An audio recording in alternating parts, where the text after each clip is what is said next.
Hello friends, I am Mr. Ghost, and I am here to help you today. I know, you use these videos to fall asleep. So, before that, like the video and subscribe to the channel.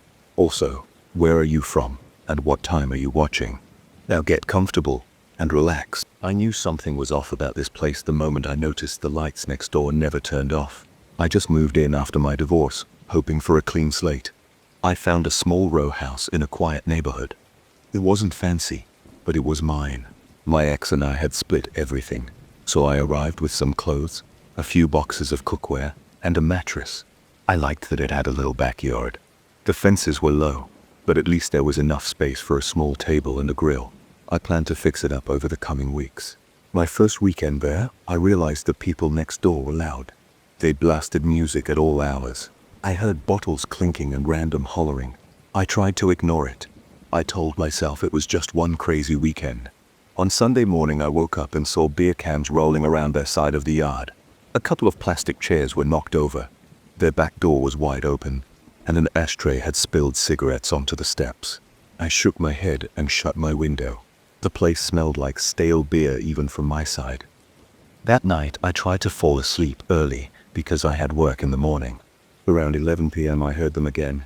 This time it sounded like a smaller gathering, but there was a lot of arguing. I couldn't catch every word, but I heard a man's voice yelling. A woman's voice would cut in, sometimes shouting back, sometimes trying to hush him. I sat up in bed, staring at the wall, thinking I'd have to talk to them if this became a regular thing.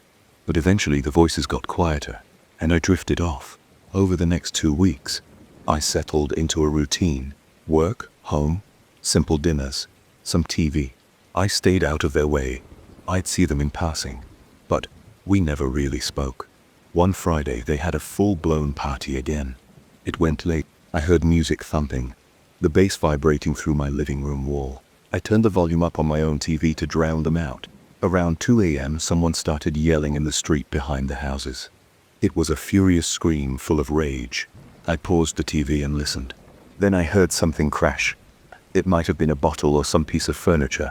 I peered out the back window, but it was too dark to see clearly. All I could make out were shadows stumbling around near their fence. Suddenly, I heard a loud grunt like someone in pain. Then everything stopped. No more music, no more voices. Dead silence. I stood there wondering if I should do something, maybe call the police, or at least see if everyone was okay. But my heart was pounding and part of me said to mind my own business. I felt an anxious weight in my stomach. I checked the lock on my back door and turned off the lights in my kitchen. For a few minutes I stayed by the window, my forehead against the glass. I couldn't see a thing. There were no more sounds. Eventually I forced myself to walk upstairs and try to sleep. My mind was racing, and every little noise in the house made me jump. But nothing else happened. The next day I spotted the woman next door. She was alone, smoking a cigarette on her back steps in the late morning. She had one arm crossed over her chest, looking tired. I walked over to the fence and cleared my throat to get her attention. She glanced up. Before I could say anything, she mumbled, "Hey," her voice rough like she'd lost it yelling all night. I asked her if everything was okay.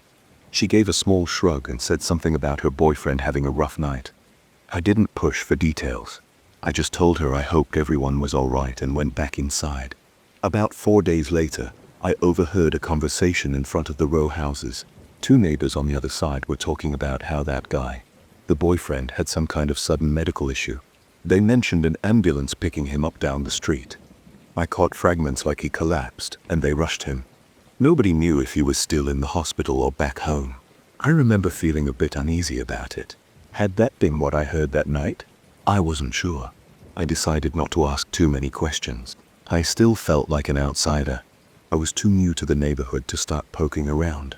Within a few days, I noticed small changes around my place. At first, I thought it was just me being paranoid, but I started feeling like someone was watching me from the backyard. Whenever I turned off the lights in my living room at night, I felt an urge to check the back window. Sometimes I thought I saw a figure standing near the fence, but it was usually just the neighbor's trash bin or a shadow from the streetlight. My heart would hammer though. I get that cold rush along my arms. Then I blink, and it was nothing. One evening, I decided to sit out back with a beer. I wanted to show myself I was just imagining things.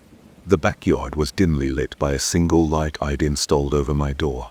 I could hear distant traffic and the usual noise from the houses. It felt calm enough at first. Then I heard a shuffle of footsteps in the adjacent yard. I leaned forward, squinting through the gaps in the fence. I called out softly, "Hey, anyone there?" No one answered. The sound stopped. A moment later, I felt this weird sensation, like static in the air. My chest tightened and my pulse started racing. I looked around, scanning every corner. My breathing got shallow and my mouth felt dry. I couldn't see anything, but it felt like someone was standing just out of sight. The hair on the back of my neck stood up. My fingertips felt cold. I gave up on finishing my beer, stood up and went inside. I locked the door behind me and double-checked it twice. Over the next week, I kept noticing signs that something wasn't right. One night, I heard the gate to my yard squeak. I jumped off the couch, grabbed a flashlight and rushed to the back door. When I flipped on the outside light, I didn't see anyone. The gate was latched, but it was swaying a bit. I stood there listening for another movement. My own heartbeat throbbed in my ears, and I felt unsteady. I tried to keep the flashlight steady, scanning the corners under the small table behind the trash can. Nobody was there. I locked the door again and closed the curtains. I remember standing in the kitchen for a few minutes, feeling the tension in my shoulders and neck. I tried to shake it off. I told myself it was probably the wind. A few days later, I was carrying in groceries from my car. I noticed my neighbor's house was quiet. I glanced at the windows and didn't see movement. In the daylight, everything looked normal, but I felt a chill on my skin like the air had turned cold for a moment. I hurried inside and set my groceries on the table. My phone buzzed with a reminder from work, but I ignored it. My thoughts were racing. I kept thinking about that night with the scream, the sudden silence, and the talk of the boyfriend's collapse. It all felt connected to this heavy feeling that wouldn't leave me alone. One evening after work, I found a few cigarette butts near my back steps. They weren't mine. I checked around the yard for any sign of trespassing. Nothing else seemed out of place. The fence was fine. The gate was still latched. But seeing those butts felt like an intrusion. My stomach turned with a sick feeling. I couldn't get rid of the idea that someone had been standing right there near my door. I dumped them in the trash and wiped my hands on my jeans. That same night I went to bed early, hoping to put these thoughts behind me. Around midnight, I woke up to a soft banging sound. It was faint but enough to jolt me. I lay there staring at the dark ceiling, holding my breath. My ears were straining, waiting for another sound. After a few seconds I heard it again. It sounded like something tapping against the side of the house. I slid out of bed and put on a t-shirt. My heart was thudding. I made my way downstairs as quietly as I could. Every step felt like it squeaked under my feet. I didn't turn on the lights. I wanted to see outside without drawing attention. When I reached the back window, I peeked through the curtains. At first, I didn't notice anything unusual. Then I saw a slight flicker of movement near the fence. It looked like a dark shape, maybe a person, but it vanished almost immediately. My mouth went dry, and I gripped the windowsill. My mind was screaming at me to do something, turn on the lights, yell, call the police. But I just stood there. Finally, I forced my hand toward the light switch. The yard lit up. Nothing. My breath came in short bursts. My pulse was so loud I could hear it. I stood there for a minute or two waiting for any other movement. Nothing happened. I turned off the light and paced around the living room, feeling shaky. I checked the front door, locked it, then checked the back door again. I was tired but didn't want to go back to sleep. I ended up sitting on my couch in the dark until the first hint of morning light showed through the windows. By the next day, I was exhausted. My performance at work started slipping because I was so distracted. I kept replaying the sounds in my head. I thought about the nights I heard people yelling next door, that sudden hush, the boyfriend's collapse. I asked the next door neighbor how her boyfriend was doing when I saw her leaning against her car in the afternoon. She avoided my eyes and just muttered, "He's recovering." She didn't elaborate. I could see she was uncomfortable, so I let it go. That evening, I convinced myself I should try to go about my normal routine. I made a simple dinner and watched an action movie to keep my mind occupied. Around 10 p.m., I shut off the TV, double-checked all the locks, and went upstairs. I brushed my teeth and tried to focus on the sound of running water, the glare of the bathroom light, When I turned off the bathroom light, I felt a jolt of fear hit my stomach. There was no reason for it. The hallway was just dark, but I couldn't shake the feeling. I walked to my bedroom and switched on the light there. As I pulled down the covers, I heard a faint thump from outside. It was so light it could have been anything. A branch falling, a neighbor's door closing. But my nerves were raw. My arms felt prickly with adrenaline. I decided to go look. I stepped downstairs, turned on the back porch light and pressed my face to the window. Again, nothing, but the tension wouldn't fade. I opened the door and stepped outside, scanning the yard. The grass was damp, and the air smelled like wet leaves. My breath felt tight in my chest. I took a few steps, shining a small flashlight around. The fence looked normal. The neighbor's yard was pitch dark. I could barely see their back steps. A breeze rattled something metal, maybe a loose gutter, or a piece of aluminum siding. Then I heard a light scraping sound behind me. I spun around, pointing the flashlight wildly. I nearly dropped it when I saw a silhouette near my back door. My heart jumped into my throat, but as soon as the flashlight beam hit it, I realized it was just the broom I'd left leaning against the wall, shifting in the wind. I exhaled a shaky breath, my face hot with embarrassment. I went back inside, locked the door, and stood there with my back against it. I felt silly. I also felt relief, but the relief didn't last. I returned to my bedroom, sat on the edge of the bed, and tried to calm down. My hands were trembling. It was that same feeling, like someone was right there, just out of sight. The following morning I checked around the property again. I was determined to find some logical reason for these sounds and that sense of being watched. I inspected every inch of the fence and the edges of the house. I found nothing unusual. No footprints, no broken boards, no dropped items. Everything looked normal, yet the tension in my chest wouldn't quit. That weekend, the neighbor's house was quiet for once. I didn't see or hear anyone. I actually felt a little better, thinking maybe they had gone away for a bit. On Saturday night, I tried to relax with a beer on the couch, flipping through channels. Around midnight, the power flickered. The lights dimmed for a second, then came back. It was enough to make me jump off the couch, my nerves on edge again. I looked out the window and saw that the streetlights were still on, so it might have been just my house. I decided to head upstairs and call it a night. As I turned out the living room light, I caught a glimpse of movement in the backyard. Through the window, I saw the shape of a man. He was standing near the fence, looking directly at my window. The streetlight illuminated his outline. He didn't move, and I couldn't make out his face. My throat went dry and my heart pounded. Every instinct told me to freeze. We stared at each other, or at least I thought we did, for what felt like an eternity. My hands were shaking. I wanted to call out, but the words caught in my throat. Then I flicked the light switch back on, hoping to scare him off. By the time I looked out again, he was gone. My arms tingled, and I felt a surge of panic rise in my chest. I ran to the back door and locked it again. It was already locked, but I turned it just to be sure. I grabbed my phone and considered calling the police. But what would I say? I saw someone outside and now he's gone. I stood there, phone in hand, breathing hard. Eventually, I put the phone down. I told myself to keep calm. I didn't sleep that night. Every sound made me sit up in bed, my heart hammering.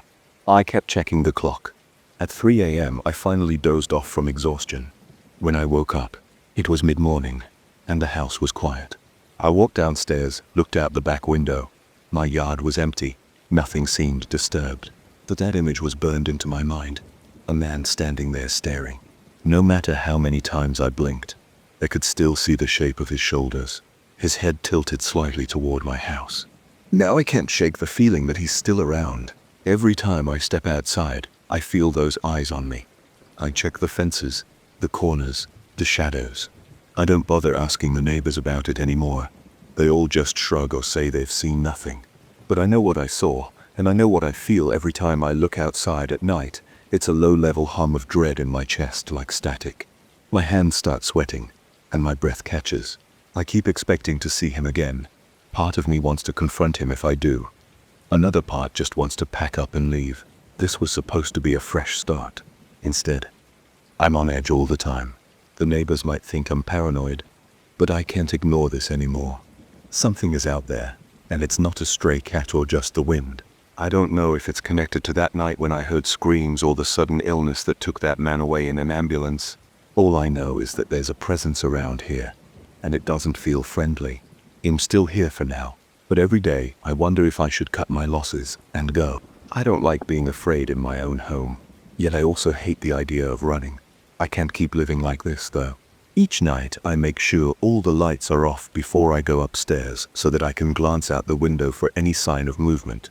Sometimes I think I see a shape, but it's gone before I can focus. The tension hits me, and my heart pounds so loud it's hard to hear anything else. I've never experienced anything like this. It's not a noise complaint or a rude neighbor, it's something I can't explain. When I think about it, I feel cold sweat on my forehead and a tight ache in my chest. I haven't decided what to do yet. There's a part of me that wants to stick it out, but there's also a part of me that can't stand the silence, especially late at night. I keep replaying that moment when I saw him by the fence, the set of his shoulders, the way his head was angled toward my window, and it felt like pure hostility, even from a distance. I never expected to find this sort of thing here. But it's real, and every day it weighs on me just a little more. If I ever see him clearly, face to face, I'm not sure how I'll react. I'm not sure if I'll run or stand my ground. But I can't ignore it anymore. Something is watching me, and I don't know what it wants. I used to believe every old house had a story, but I never thought I'd find myself living in one that made me question my own eyes. When I stepped through the front door of that renovated 2-story place my grandparents had passed down, I had no idea how many nights I'd spend wide awake listening to noises I couldn't explain. My father always said people like to scare themselves for no reason. He never bought into ghost stories or strange sightings. But I watched his face change after he saw that figure in our hallway mirror. After that moment, we both stopped sleeping easy. I remember the first time I noticed something was off. It was late, close to midnight, and I was on my way to the kitchen. The hallway walls had this uneven paint job, probably from the time my grandparents tried to fix the old plaster. The floor creaked with every step. The only light came from a single overhead bulb that flickered sometimes, so the corridor always looked dim. As I walked, I felt a chill that made my arms break out in goosebumps. It wasn't cold in the house, but the air felt heavier than usual. I tried to ignore it, kept going, and then I saw a faint movement on my left. There was a tall, thin shape near the wall. It reminded me of a silhouette, but it looked see-through. I stopped in my tracks. My heart thumped in my chest. I stood there trying to figure out if my eyes were playing tricks on me. The shape seemed to drift across the wall and then vanish. I felt a knot in my stomach. I waited, expecting something else to happen, but there was only silence and the soft hum of the fridge in the kitchen. I forced myself to keep walking, got my glass of water, and returned to bed. I told myself I was tired. I tried to push the memory out of my head. The next morning, I told my father what I'd seen. He shrugged and said I was probably half asleep. He insisted old houses made weird shadows and weird noises. I wanted to believe him. I wanted to think it was just a trick of the light. But over the next few weeks, I spotted those shapes 2 more times. Both times they were in that same corridor. They didn't look solid, and they were always tall and very thin. They moved slowly. One time, I only caught a glimpse out of the corner of my eye, and by the time I turned, it was gone. Every time it happened, I felt my skin prickle and my heart speed up. I started walking around the house more carefully, especially at night. I didn't want to run into anything unexpected. Sometimes I stood in the hallway for a few minutes, just watching, trying to see if something would appear. There were moments when I heard a light rustling, almost like fabric brushing against the walls. Other times I heard faint footsteps, but no one else in the house ever confirmed it. My father always shook his head when I brought it up. "You're looking for something that isn't there," he'd say. One night I woke up to use the bathroom and stepped out into the hallway. My eyes took a moment to adjust. I saw a dark figure standing at the far end of the corridor, near the old mirror that hung on the wall. The figure seemed a bit hunched over, and I could see a pale outline. My pulse pounded. I froze, my hand still on the doorknob of my room. I stood there breathing in and out, trying not to panic. The figure leaned closer to the mirror, and even though it looked blurry, I could make out a shape that resembled a face. The cheeks seemed sunken. The eyes looked hollow, but I didn't see any expression. It was like a blank stare. Then it turned its head in my direction. In that second, I forgot how to breathe.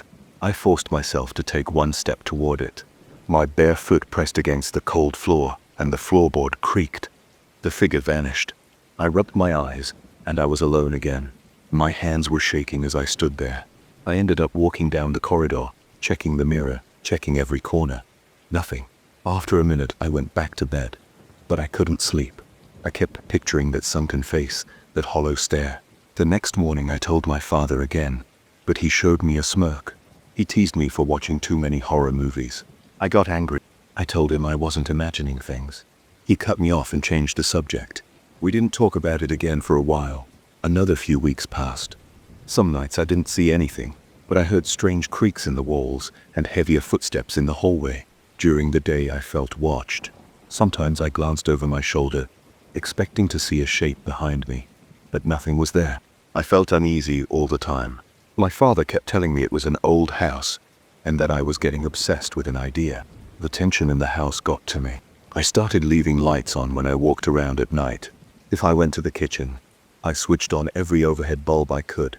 I kept a flashlight by my bed and locked my bedroom door before I went to sleep, even though I'd never done that before. It didn't make me feel safer, but it gave me a tiny sense of control. Then the night came when my father finally believed me. He woke me up around 3 in the morning, banging on my door. His voice sounded shaky. I jumped out of bed and opened up, finding him pale and breathing hard. He grabbed my arm and said he needed me to come to the hallway. His hand was trembling. I followed him into the corridor, and he pointed at the mirror. The mirror was empty, but he swore he had just seen a woman hunched over with a gaunt face staring straight at him. He said she locked eyes with him, then disappeared. He looked terrified. I'd never seen him that rattled before. He kept swallowing hard, trying to steady his voice. I asked him what she looked like, and his description matched what I had seen. He said she had long hair, but it was thin, and her skin looked gray. He couldn't tell what she was wearing, only that it looked like a loose dress, or something old-fashioned. He couldn't shake the feeling that she was still around. We walked up and down the corridor, checking every door, turning on all the lights. We found nothing, but from then on my father didn't mock me anymore. After that, we both started hearing more sounds. Doors creaked late at night, as if someone were opening them. We checked them the next morning, but they were always closed. We heard soft footsteps on the stairs. We heard muffled voices sometimes, like faint whispers we couldn't quite decipher. My father tried to brush it off at first, saying pipes can groan or wood can expand. But his tone changed whenever a door slammed in the middle of the night. We'd jump out of bed, race to the hallway, and find every door exactly where we'd left it. It made no sense. We tried to figure out what was going on with the house itself. We checked the windows for drafts, tested the doors for loose hinges, tapped on the walls for hidden spaces. Everything seemed normal, except for the disturbing events that kept happening at random times. On a few evenings I'd be alone in the living room, and I'd see movement near the doorway. I'd look up and spot a shadowy shape sliding by. Quiet. I'd feel my body tense. My fingers would grip the arms of the chair. My chest would tighten, and my breathing would get shallow. Each time it vanished in less than a second. I'd sometimes break into a sweat if it happened more than once in a night. Father and I eventually talked about moving, but the house had been in our family for a long time. He felt like leaving would be admitting defeat. We also worried about the cost of finding a new place. So we stayed. Our nights turned into long stretches of anxious waiting. We never knew when we see a figure or hear a slam. Some weeks were quiet, and we let ourselves relax a bit. But then, out of nowhere, we wait for heavy footsteps in the hallway. Or we open a closet and find random cold air flowing out, as if someone had left a window open. But there were no windows in the closets. Sometimes I swore I smelled something odd, like damp cloth or old perfume. But it came and went in seconds. I felt it tingling on my neck whenever I walked by the mirror. I took to covering it with a cloth at night, hoping that might help. It didn't. We still felt watched. We still heard the same knocks and footsteps. My father tried to approach it head-on, one night by standing in the corridor with a flashlight. He stayed there for almost an hour, walking back and forth, shining the beam in every corner. He finally gave up and came back to the living room, shaking his head. A few minutes later, we both heard a soft scraping sound on the wall, right where he had been standing moments before. There were times when we joked about it, trying to keep ourselves from freaking out. We'd say things like, "At least they're polite enough not to break anything," or, They're paying rent in fear. Right? But the humor never lasted long. Every time we tried to relax, a door hinge would squeak or a board in the floor would creak and would freeze. We couldn't ignore the tension in our shoulders or the constant sense of being on guard. We never found clear evidence of another family actually living with us. But that's what it felt like. It was like there were other people in the house who existed just beyond our field of vision. Sometimes we heard more than one set of footsteps in different rooms at the same time. We'd chase the sounds, flick on lights, open doors, but we never found anyone. The air would feel thick when we searched, like we weren't alone. Yet we couldn't see who else was there. My father started locking his bedroom door too. One night I heard him get up to check a noise around 2 in the morning. I heard the floor creaking, heard him mutter something, and then heard the door to the bathroom close. A few minutes later, I heard a second set of footsteps right behind him. I jumped out of bed, rushed to the hallway and saw nothing. I knocked on the bathroom door. My father opened it still half asleep and asked me what was wrong. I told him I'd heard extra footsteps. He nodded and his eyes darted around the corridor. We ended up staying up the rest of the night watching TV in the living room, with all the lights on. It continued like that for months. Some nights we got a few hours of peace, while others had multiple strange events. I remember a time when I found the hallway mirror tilted at an odd angle. It had always hung straight, secured by a strong wire. But that morning, I noticed it was leaning forward, as if someone had grabbed the bottom and pulled it. My father and I adjusted it back, checked the wire, and it was fine. There was no reason for it to have moved. Another time I left my slippers by my bedroom door and found them in the middle of the hallway the next morning. My father said he didn't touch them. We both felt uneasy, but we kept going, as if everything was normal. We never figured out how to end the strange occurrences. They came and went, almost like a tide. Sometimes we go a week without seeing anything, then it would return. I never got used to it. Even after living in that house for a while, I'd still break into a cold sweat when I heard footsteps behind me. My father said he tried to ignore it, but I could see the tension in his face whenever he walked down that hallway alone. Neither of us could pretend anymore that it was our imagination. I'm still in that house now, and my father is here too. We still talk about the night he saw that woman's face in the mirror. He hates that mirror but won't take it down.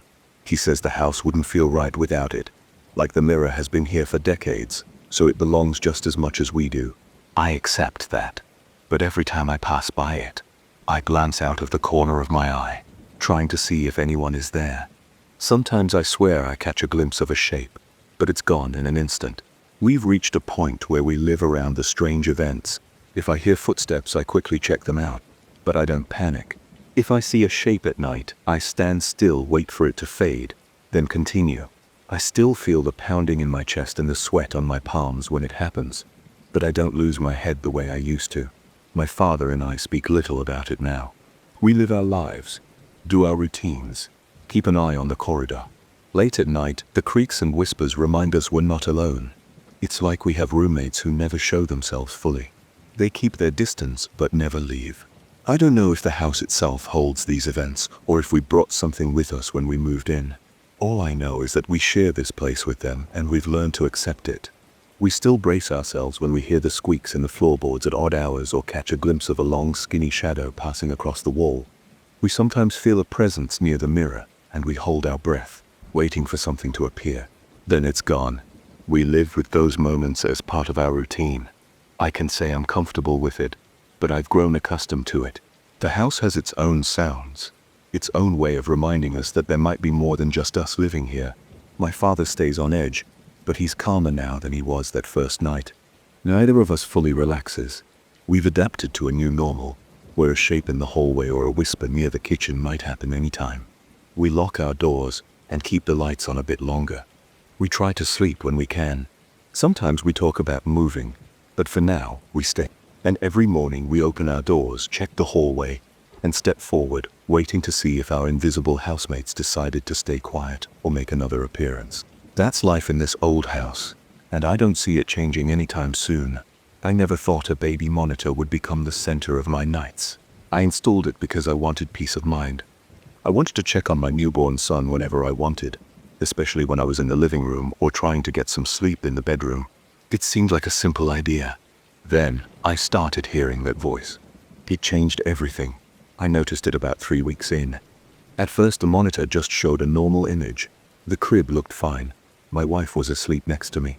I had the volume turned up because I wanted to hear every little sound. I was still getting used to being a father, so I was anxious. I expected to hear crying or rustling. But instead, I heard a soft whisper. It was a whisper I couldn't understand. It sounded fast, like someone was talking under their breath, but not in any language I recognized. I turned up the volume a bit more. The whisper continued, fading in and out. I sat there staring at the screen, straining my ears. My wife didn't stir. I thought maybe it was interference from another baby monitor in the neighborhood. I turned the monitor off for a second, then on again. The whisper stopped. I felt a jolt of relief, but part of me kept thinking about that strange sound. I told myself it was just a technical glitch. The next night it happened again around 2 a.m. My wife was asleep, and I was awake in bed, looking at the screen. This time the whisper was clearer. It still wasn't in a language I recognized, but it had a slight rhythm, like it was repeating something. I checked the camera feed. The angle looked normal. The room was dim, but I could see the crib, the shelves, and the nightlight in the corner. Nothing was moving. My heart was beating a little faster. My mouth felt dry. I kept quiet and waited. After about a minute, the whisper faded again. I felt a wave of unease. I wasn't sure if I should wake my wife and show her. I ended up not saying anything. I told myself it would stop just like the first time. I couldn't sleep well after that. I kept the monitor in my hand. My eyes kept drifting to the screen every few minutes. Around 3:30 a.m., the voice came back just for a few seconds. Same low whisper, possible to make out. I felt my neck tense up. My ears were hot. When it stopped, I put the monitor down, got out of bed, and walked to the room with the crib. I opened the door carefully. Everything was silent. Nothing moved. I stood there for a moment, feeling my skin prickle. Then I went back to bed, trying not to wake my wife. A few nights later, I heard what sounded like my son's name. That was the moment I started getting worried. I thought I heard Thomas. It was faint, not entirely clear, but my mind latched onto it. I sat up, eyes locked on the monitor. The whisper kept going. In that same weird cadence, it stopped abruptly. Then there was silence. I felt my stomach sink. I got up and walked to the crib room again. Phone in one hand, monitor in the other. I wanted to see if someone was actually in there. The hallway was quiet. The floor creaked under my feet. I opened the door, half expecting to find something out of place. Nothing. The air was stuffy, maybe a bit colder than usual, but I could have imagined that. I checked the camera mount in the corner. It was screwed in tight. Then I went back to bed, my heart pounding. I ended up lying awake until sunrise. During the day, I looked up potential causes for interference. Maybe someone else's device was crossing signals with mine. Some people said they heard neighbors' cordless phones or random radio frequencies. That made sense. I tried changing channels on the monitor settings. I tried a different frequency band, but the whisper returned the following night anyway. This time it started around 1 a.m. and lasted a few minutes. I couldn't pinpoint any real words, but it still gave me a chill. I noticed something else too. The camera started panning slightly to the left, toward the corner of the room where there was just a small table and a chair. The camera should only move if I operated it from my phone, which was on the bedside table untouched. I leaned forward, eyes fixed on the screen. The camera kept shifting inch by inch until it faced that corner. The crib was no longer in view. My chest got tight. My hands started shaking. I tapped the control on my phone to rotate the camera back toward the crib. It moved for a second, then stopped. I tried again. Nothing happened. I felt a heavy dread settle inside me. I got out of bed and whispered my wife's name, but she didn't respond. She looked peaceful. I didn't want to wake her up and scare her, so I walked to the other room again. The door was still shut. I eased it open, then flipped on the light. The camera was pointed straight at the corner. I picked it up and tried to rotate it in my hand. It moved without resistance. Everything looked normal. I placed it back on the mount, making sure it faced the crib. Then I tested the controls from my phone. It worked fine. I looked around, checked the window, checked the closet, checked under the table. Nothing unusual. I stood there with the phone in my hand, feeling my pulse in my ears. Then I went back to bed, though I couldn't relax. The nights went on like that for a while. My wife sometimes asked me why I seemed so unwell. I told her I was just stressed from work or not sleeping well. I didn't want to sound crazy. I didn't want to say I was hearing some unknown whisper through the monitor. But one night around 2 a.m., the voice got louder. I almost dropped to the monitor. It felt like it was right next to my ear. It was still impossible to understand, but it had more volume. My wife stirred. She asked me what was wrong and I showed her the screen. The camera feed looked normal, but the whisper was coming through the speaker. She furrowed her brow and asked if the monitor was broken. She got closer to it, listening. Then it cut out. We both looked at each other. She shrugged, half asleep, and said it was probably some weird interference. She rolled over and went back to sleep, but I stayed awake. Around 3 a.m., the camera rotated again on its own. I could see it happening on the screen. The crib slid out of view, and that corner came into focus. Something about that corner felt off. It was just a table with a small lamp and a chair next to it. But on the monitor, the chair seemed to have a slight outline around it. Maybe it was a lighting glitch. The lamp was off, so the only light was the nightlight near the crib. I could see a faint outline, almost like a reflection. My palms were sweating. I tried to change the angle again, but the camera wouldn't respond. The voice came back, low and steady. I whispered, "Hello," into the monitor, feeling ridiculous. The whisper stopped. Then the camera feed jerked and froze. I went into that room determined to figure out what was happening. The door creaked as I pushed it open. The overhead light was off, but the nightlight gave the space a dull glow. I saw the camera in the corner pointed at the chair. It was silent, no whispering. I touched the camera. It was warm to the touch, but that was normal. I turned it manually toward the crib. Then I stepped back and checked my phone. The feed was working again. No weird angles, no freezing. I felt my skin tingling as I stood there. I felt like I was being watched, but there was no one else around. I went back to my bedroom and closed the door. The next morning, I called the monitor's customer support line. I told them about the random camera movements and strange noises. The technician gave me a few troubleshooting tips. I tried them all. I reset the device, updated the firmware, and changed the password. I even replaced the batteries in the handheld screen. That night, I hoped everything would be normal. It wasn't. The voice came back even earlier, just past midnight. It seemed clearer too, like it had a faint rasp to it. I sat up staring at the monitor, my stomach twisting.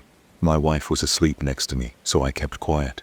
Then I heard that same pattern of sounds that reminded me of my son's name. My skin went cold. The camera panned over to the corner again. This time, it moved in quick, sharp jerks. I tapped my phone to move it back, but it refused to respond. The whisper rose in pitch like it was trying to call for someone. I jumped out of bed and rushed to the other room. As soon as I opened the door, the whisper stopped.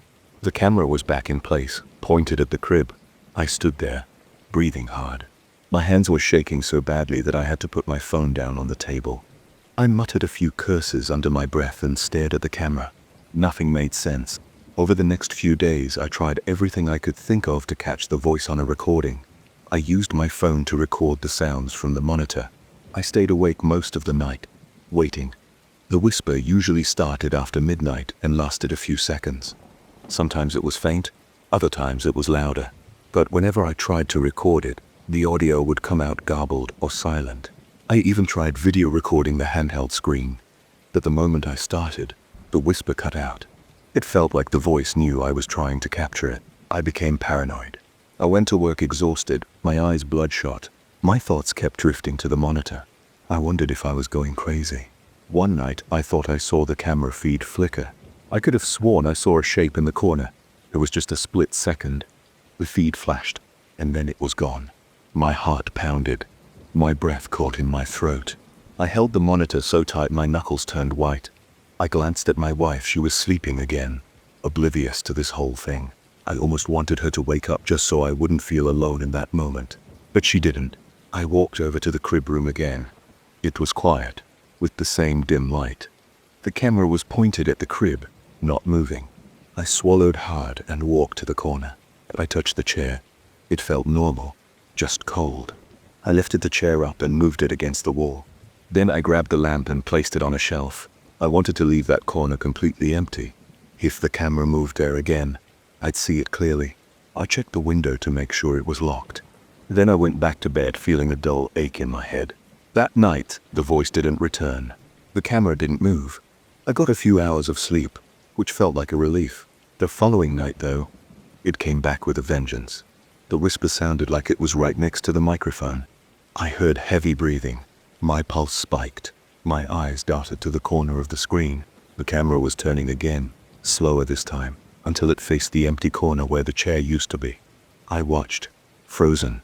The whisper grew louder, as if it was searching. My mouth went dry. Then the screen started flickering and the voice cut out. Everything went still. I flipped on my bedside lamp and shook my wife awake. I told her in plain words that I'd been hearing these whispers and seeing the camera move on its own for weeks. She looked shocked.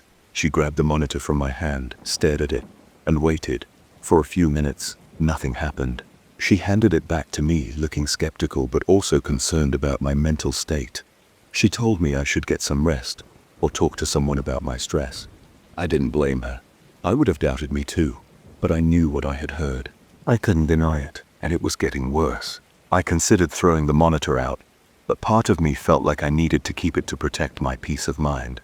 What if something really was happening in that room? What if there was an intruder or some messed up signal interfering with the device? I needed to be sure. The idea of not having any way to see or hear what was going on made me feel more vulnerable. Another night passed, then another. Each time I heard a whisper or noticed the camera shift just a bit. Sometimes it was enough to wake me up. Sometimes it happened when I was already on edge and couldn't think. My wife started to notice the dark circles under my eyes. She asked if I was scared to be alone. I admitted I felt uneasy. She suggested we move the monitor to a different room for a while, just to see if it helped. But I told her no. I wanted to face whatever was going on. 2 days ago, I reached my breaking point. The whisper started around 3 a.m. It was louder than ever, like it was right by the camera. I heard a scratching sound. Then, the monitor screen flicked off. I scrambled to reset it. When the image came back, the camera was aimed at the ceiling. The whisper was gone, replaced by dead air. I felt sweat trickle down my forehead. My hands were trembling so much that I dropped the monitor. It hit the floor with a dull thud. My wife woke up alarmed and I told her everything. She looked at me with wide eyes. She believed me now because she had heard some of it. She told me we should unplug the camera, put it away, return it or sell it. Anything to make it stop. This morning I boxed up the monitor and put it in the closet. I still don't understand what caused those whispers or why the camera moved by itself. I can't prove any of it. My wife heard enough to know I'm not crazy. But we have no evidence. I feel tense even walking by the hallway to that room. I keep thinking I'll hear that rasping voice calling out for someone or something in the middle of the night. For now, I'm left with questions I can't answer. I don't know if there was an actual presence in that room or just some twisted electrical glitch. All I know is that I'm not plugging that monitor back in. I'd rather check things in person than hear that whisper again. It's better this way. If there's something out there, I don't want to invite it back. I'd rather live with uncertainty than let that voice into my head for another night. I remember the exact moment when everything changed. I was just looking for a quiet spot to smoke, nothing else. I stood in my backyard surrounded by cornfields, with the night sky clear and full of stars. Out here in the rural interior, the stars always stand out. I don't usually pay much attention to them, but that night felt different from the start. There was a light breeze, and I could see the cornstalks shifting back and forth, making a soft rustling noise. I let my cigarette take one drag and looked up at the sky like I'd done 1,000 times before. I noticed 3 points of light right away. They were lined up in a triangle shape, hovering above the corn. They weren't blinking and moved slowly, like someone was gliding them across the sky. My first thought was, that can't be an airplane or helicopter because there was no sound, no engine noise, no chopping from blades, nothing like that. The night was already quiet, but I expected at least a low hum or some kind of mechanical whir. There was nothing except the breeze and a faint buzzing in my ears. At first I thought maybe it was a drone. People sometimes play around with them, but these lights were higher and bigger than any drone lights I've seen. They moved differently, steadier, smoother. I kept watching them, my cigarette burning between my fingers. I felt a weird pressure in my ears. It was like my eardrums were being gently pushed. And then I noticed a dull buzzing. I rubbed my ears, but it didn't stop. I started to feel dizzy, like I had stood up too fast. My legs felt unsteady, and my head got heavy. I remember thinking, I need to sit down, but I didn't want to take my eyes off those lights. They drifted slowly, still forming a perfect triangle. My heart was beating hard, and I felt a little jolt of panic. It was the kind of feeling you get when something is definitely not right. I stumbled back against my car, which was parked by the side of the house. My keys jingled in my pocket when I leaned on the door. I tried to steady myself by grabbing the side mirror. I took a couple of deep breaths, hoping the dizziness would pass, but it got worse. My vision started to blur a bit, like I was on the edge of passing out. Then everything went dark for me, almost like someone flicked a switch in my head. I don't remember falling, and I don't remember any dreams. It was just blackness. The next thing I knew, I was looking at daylight. My eyes stung a little because the sun was already up. I was still leaning against my car, and my cigarette was still in my hand. The strange thing was that it hadn't burned down much.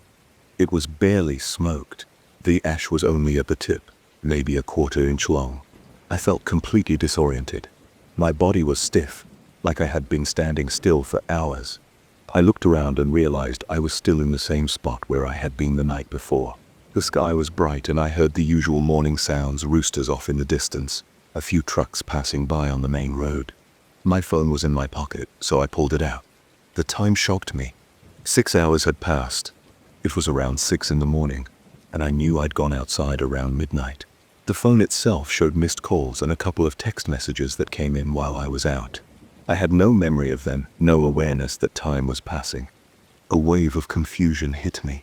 My mind raced with questions, but I couldn't piece anything together.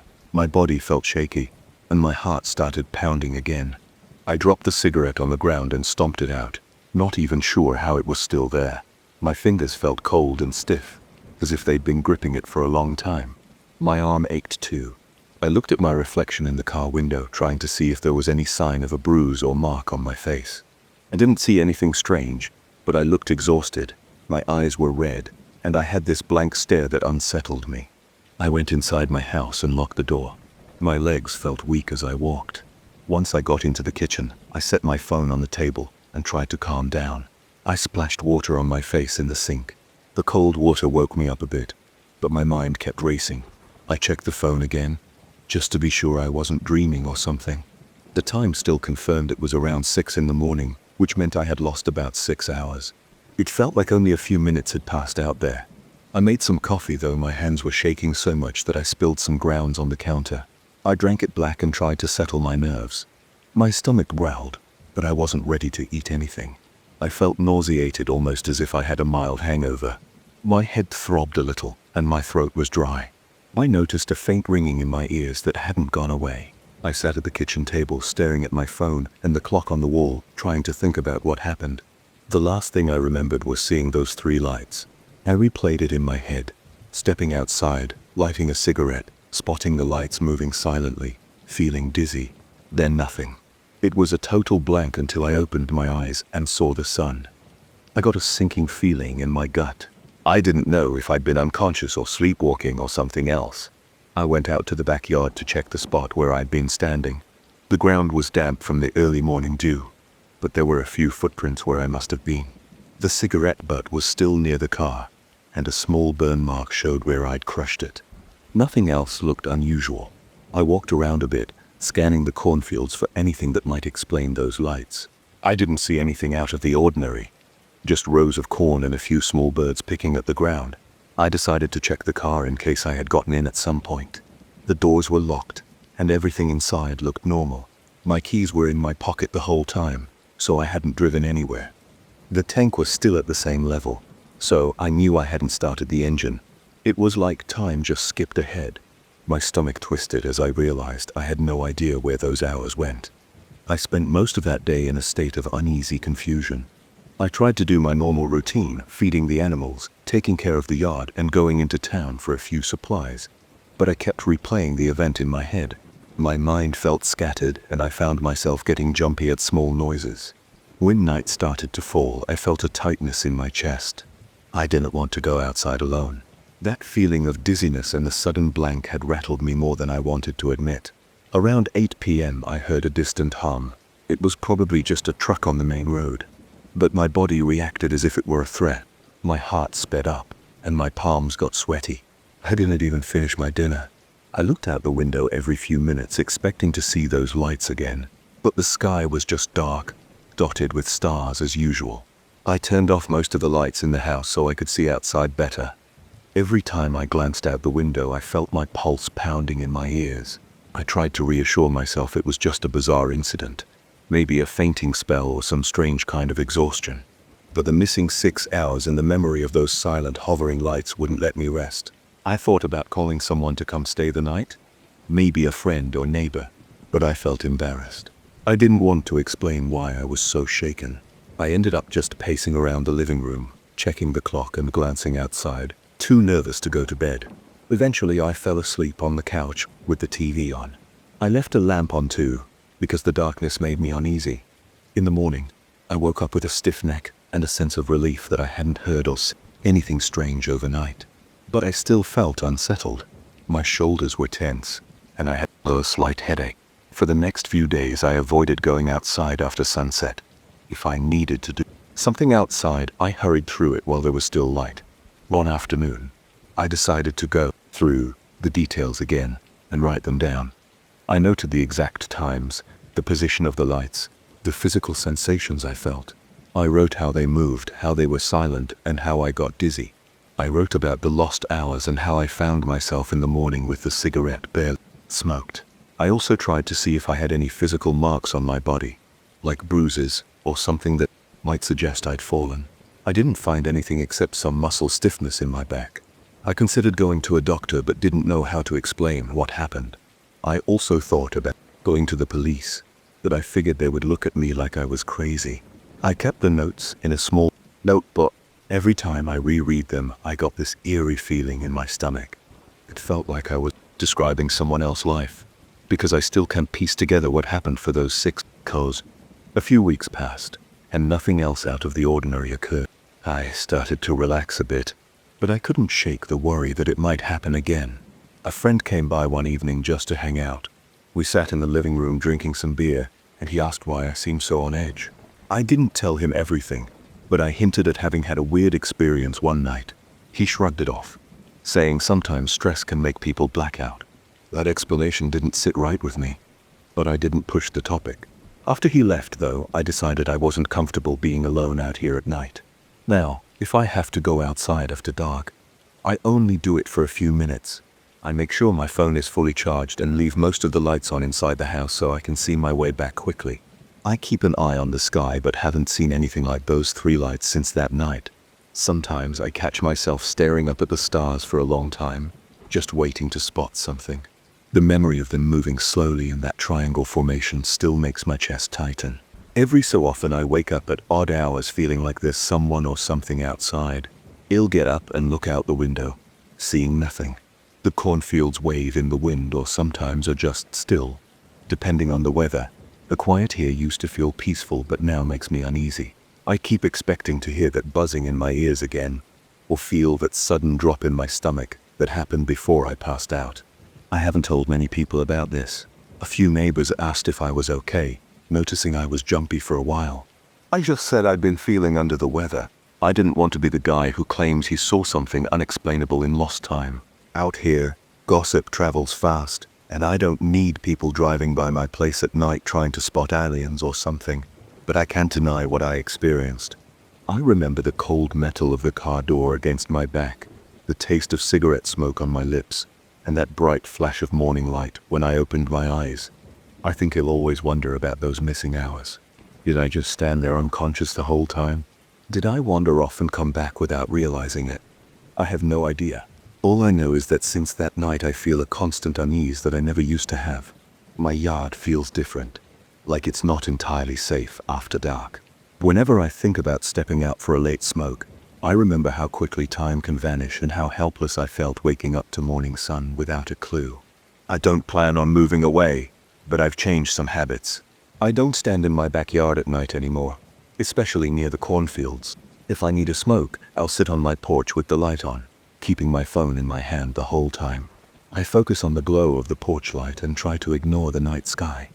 The stars still look beautiful here, but they remind me of something I'd rather not think about.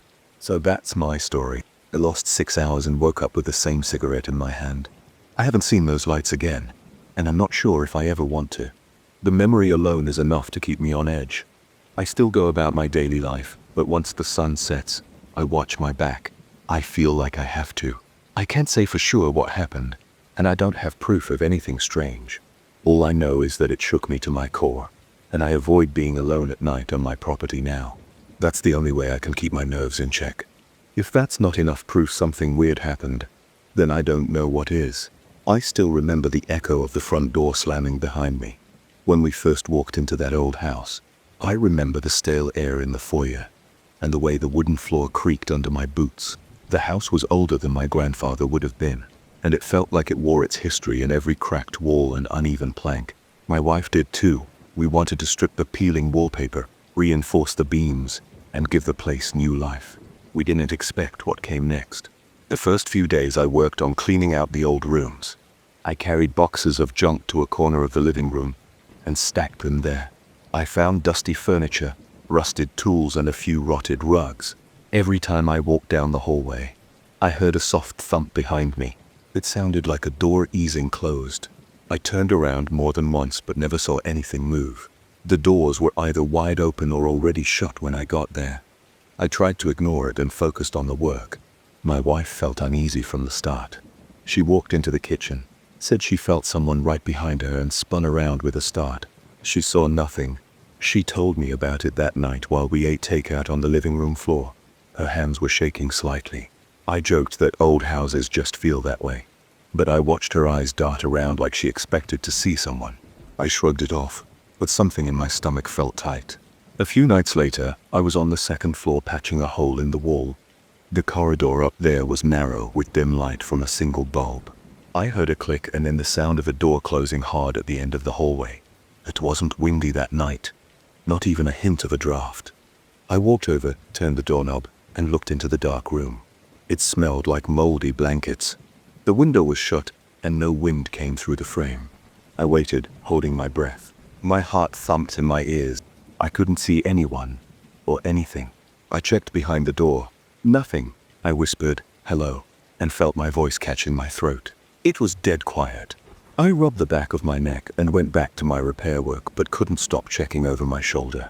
That same night, my wife nudged me awake around 2 o'clock in the morning. We slept on a mattress on the floor because the bedrooms were still full of construction dust. She whispered that she heard scraping sounds downstairs. At first I thought it might just be the old floor settling. Then I heard it too. It sounded like a chair being dragged across the kitchen tiles. A long, slow scrape. I got up, slipped on a pair of jeans, and grabbed the flashlight. She followed me to the top of the stairs, but I told her to wait. She didn't want to, but she stayed back while I went down into the dark.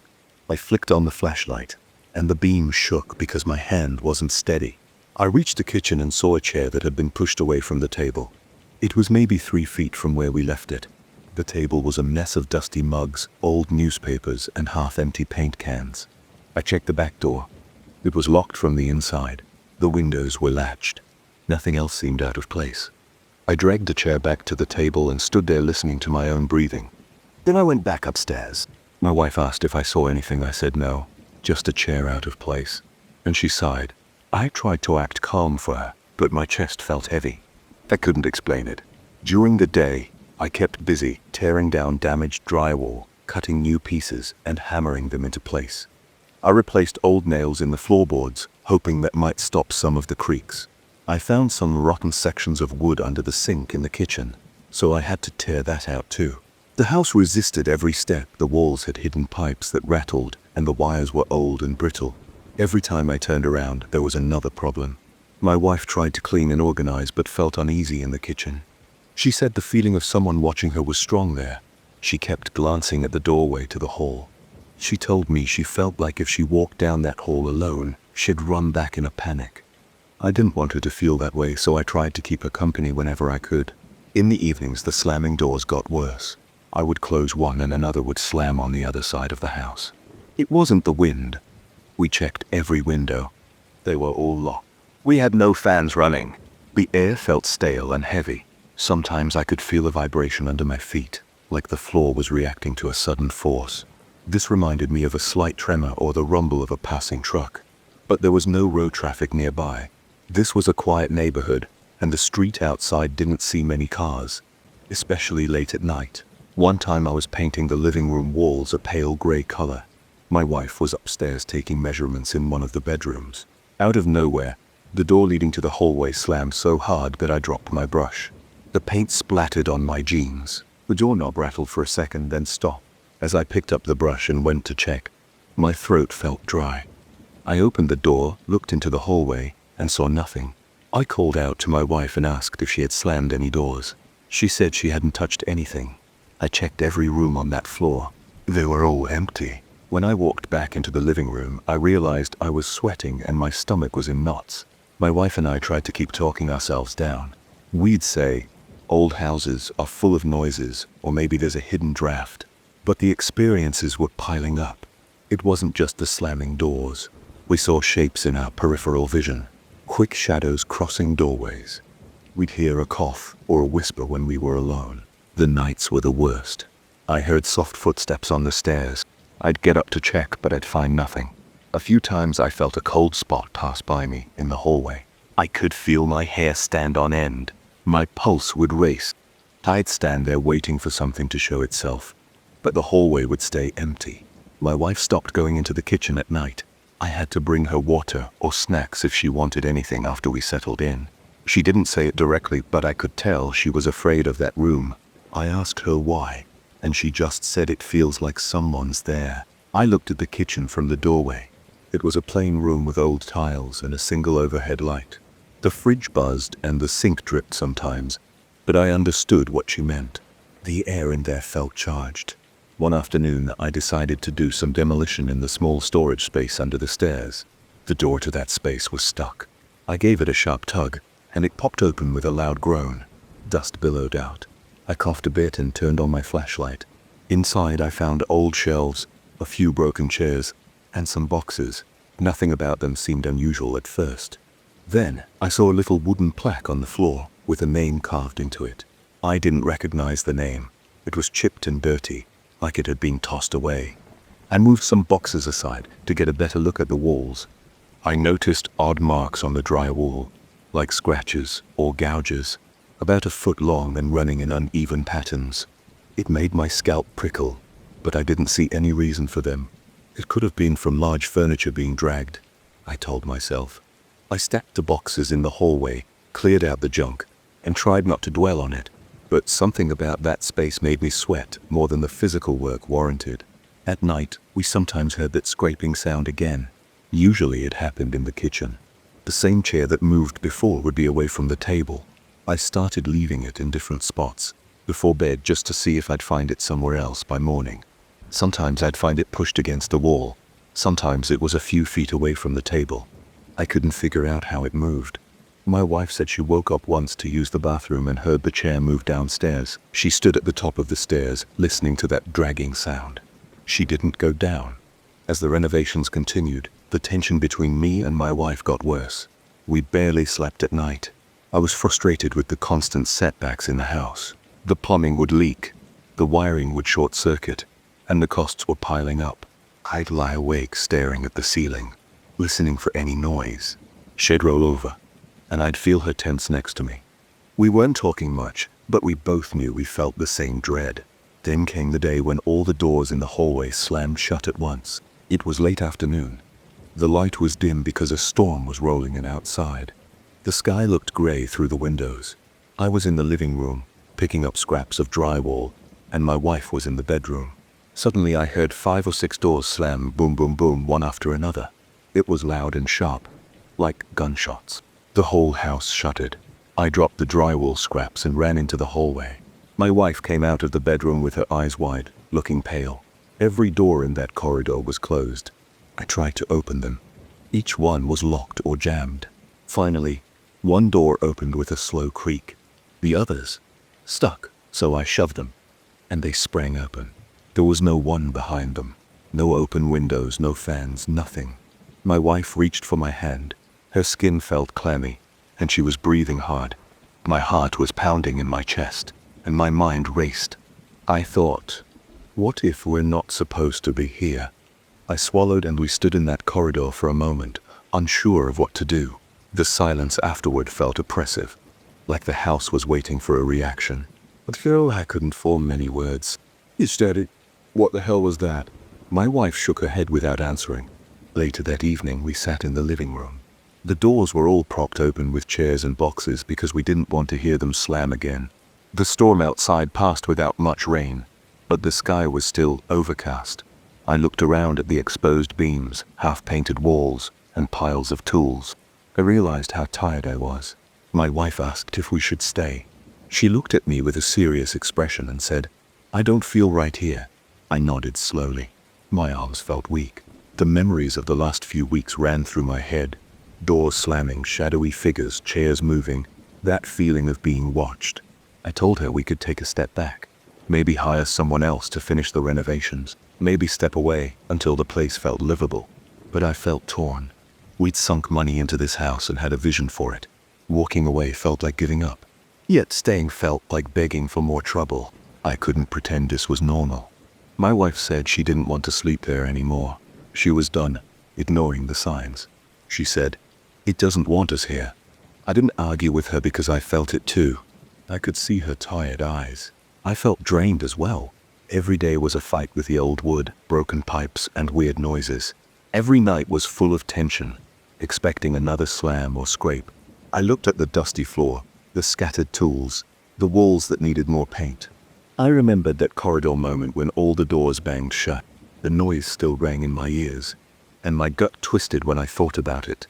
We ended up deciding to spend the night in a motel just a few miles away. We packed our bags with just the basics. I walked through the house, turning off lights and checking locks. The place felt quiet but not peaceful, more like a coiled spring waiting to snap. My wife refused to go back into the kitchen alone, so I turned off that light for her. The corridor upstairs was dark and the doors were open. I stood there for a moment listening to my own heartbeat and waiting for something. Nothing happened, but I felt a chill crawl up my spine anyway. We left and headed to the motel. On the drive, we didn't talk much. We were both deep in our own thoughts, thinking about what had happened. My arms felt stiff on the steering wheel, and my wife stared out the window. I remember looking in the rearview mirror and seeing the shape of the house getting smaller. I had an odd sense that it was watching us go. When we arrived at the motel, I got out of the car and took a deep breath of the cool night air. We checked in, threw our bags down, and sat on the edge of the bed. Neither of us knew what to say. She just leaned against me, and I put an arm around her shoulder. We still hadn't decided if we would ever move back in. Part of me wanted to finish the job, prove we weren't scared, and make the place ours. Another part of me felt a strong urge to keep driving and never look back. We said we'd think about it in the morning, but ended up lying there in silence, wide awake for a long time. I kept replaying the moment those doors slammed shut, one after the other. As I sat there in the motel, I felt the tension in my neck, my shoulders, even my jaw. My wife took a shaky breath and I could tell she was trying to calm down. There was no denying the fear we both felt. It was real and had worn us down. We tried to rationalize everything, but it didn't help anymore. We just knew that house wasn't welcoming. We wondered if we should step away for good, or if it was worth any more time and money. We didn't decide that night, but we knew we had to make a choice soon. Whether we went back to finish renovations or sold the place to someone else, we couldn't keep living in that constant anxiety.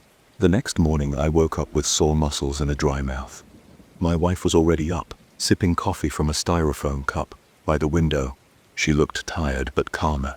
We agreed to drive by the house later and see if we felt any different.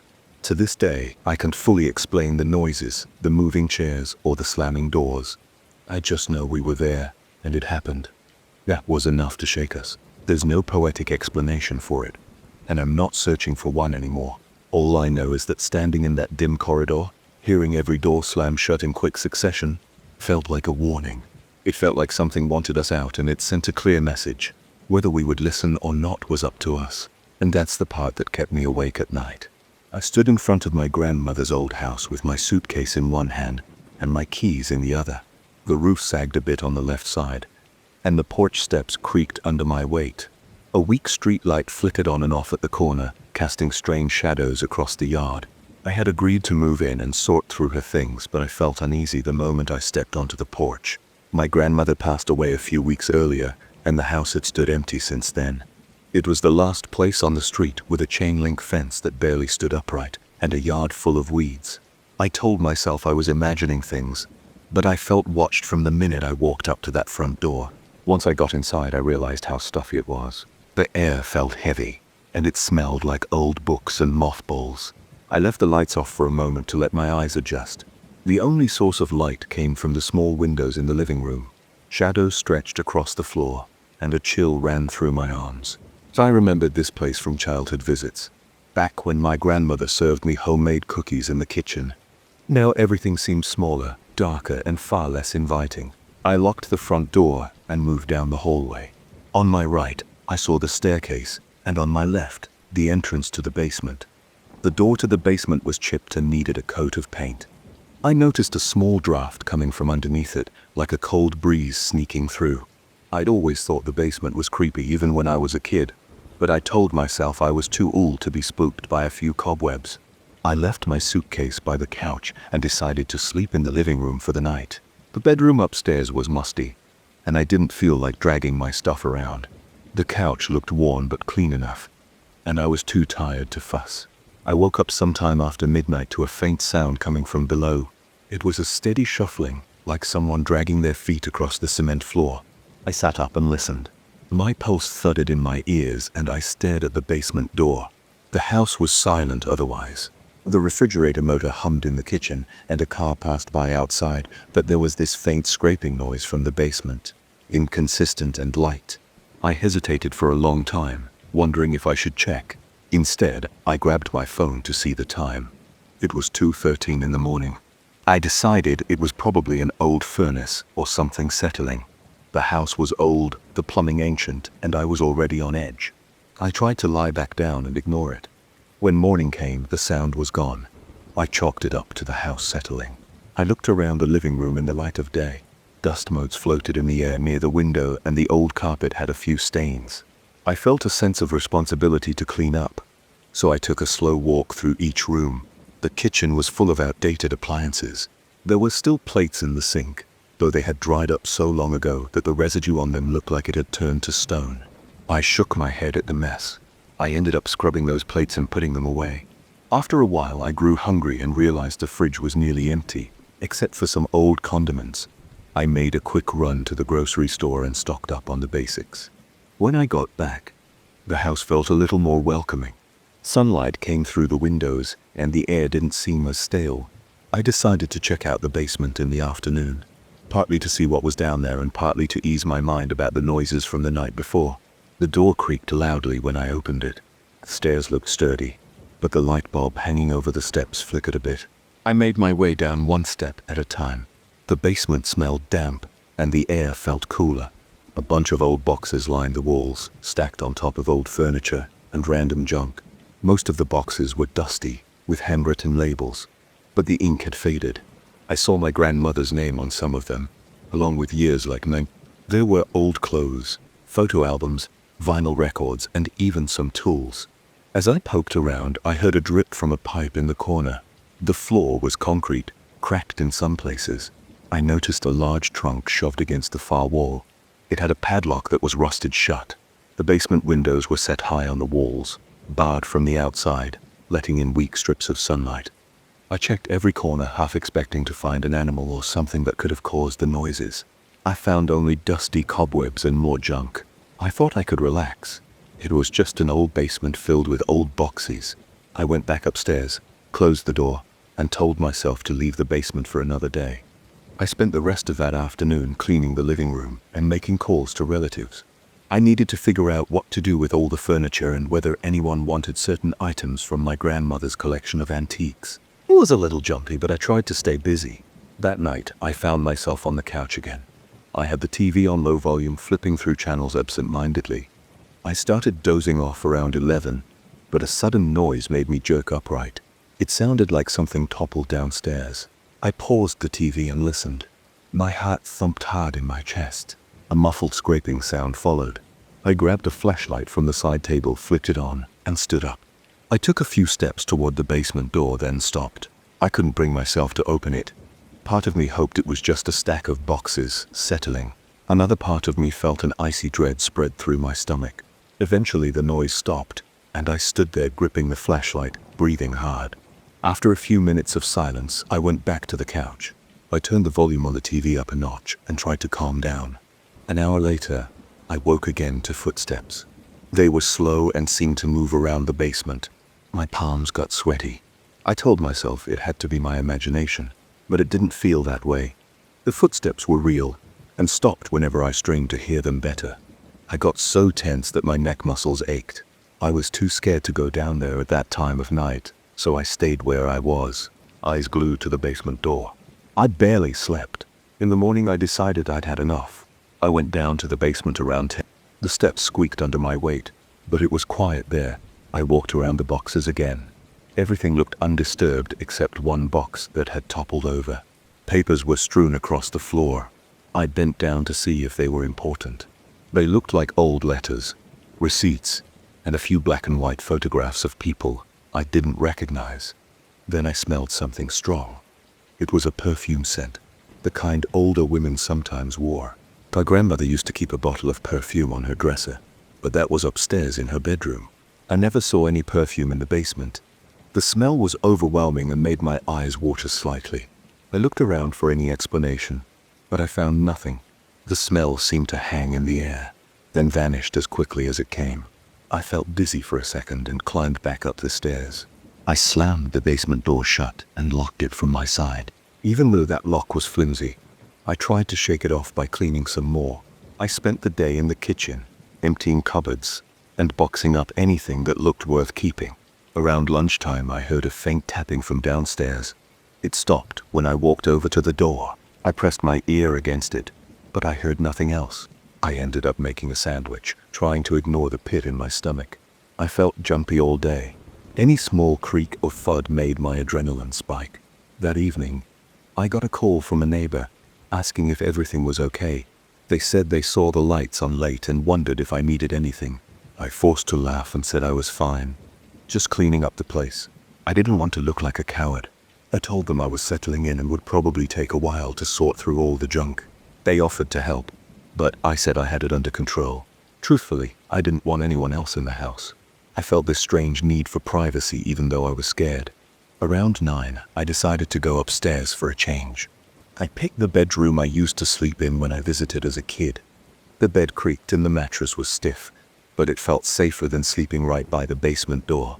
I left the lamp on and tried to read an old paperback I found on the shelf. Time passed slowly. Around midnight I started dozing. Then I heard a door handle rattle. It wasn't the door to my room. It came from downstairs. My eyes snapped open, and I sat up. The rattle came again, like someone on the other side was struggling with the knob.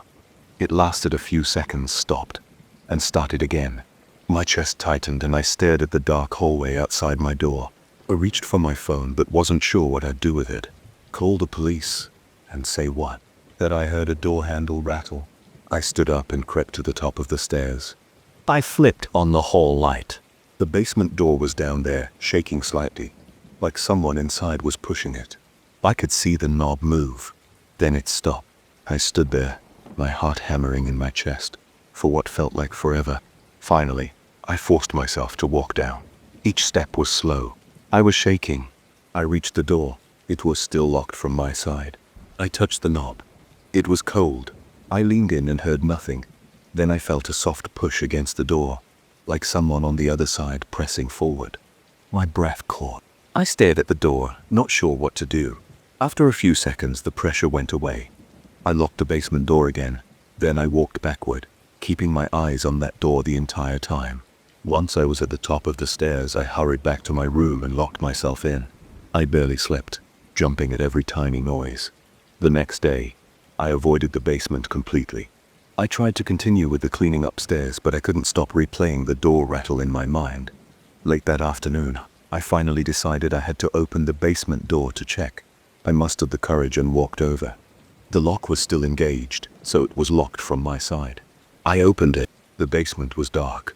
The single light bulb illuminated only part of the stairs. Everything looked the same as before.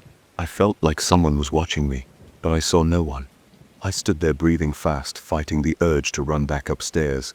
A stale smell floated up, mixed with that faint perfume again. I gagged slightly. I stepped onto the first stair and shone my flashlight around. The boxes looked untouched, and the trunk was still in the corner. Then I heard a thud, but it was soft, like a small object dropping onto the concrete. My stomach clenched. I pointed my flashlight around, but I didn't see anything out of place. I couldn't take it. I ran back up and locked the door again. As I was locking it, I heard 3 solid knocks on the other side. My heart jumped into my throat. I froze, my hand still on the lock. Then I heard a whisper that sounded like "stop." It was muffled and breathy, but unmistakable. My legs felt weak. I slammed the door shut and stumbled back against the hallway wall, my breath coming in short gasps. My arms tingled and a sweat broke out on my forehead. That was it. I had no idea what was going on down there, and I didn't care anymore. I decided to leave my grandmother's boxes alone. I spent the rest of the day locked in the living room, refusing to go anywhere near that basement door. Every time I thought about those knocks and that whisper, my stomach twisted. I felt like I was trespassing somewhere I didn't belong, even though it was my own house now. I slept in the living room again that night, but I pushed a heavy dresser in front of the basement door. The house stayed silent for the most part, although I kept hearing small taps or clicks from time to time. My eyes stayed wide open. The next morning, I made arrangements to have someone come take away some of the furniture upstairs. I stayed out of the basement and decided I'd let someone else handle the boxes if it came to that. I felt a constant tension in my shoulders. My head throbbed from lack of sleep. Over the next few days, I left the basement door locked and didn't set foot down there. The sounds quieted. The footsteps happened less frequently, and the knocking stopped. Every so often, late at night, I heard a shuffle or a click, but I pretended not to hear it. I kept the TV on or used headphones to block out the noises. I took quick showers, always listening for something outside the bathroom door, but nothing happened. I felt like the house was warning me not to meddle with my grandmother's belongings. Eventually, I accepted it. I stuck to the ground floor in the upstairs bedroom. I stopped sorting through old photos, and her trunk remained untouched in the basement.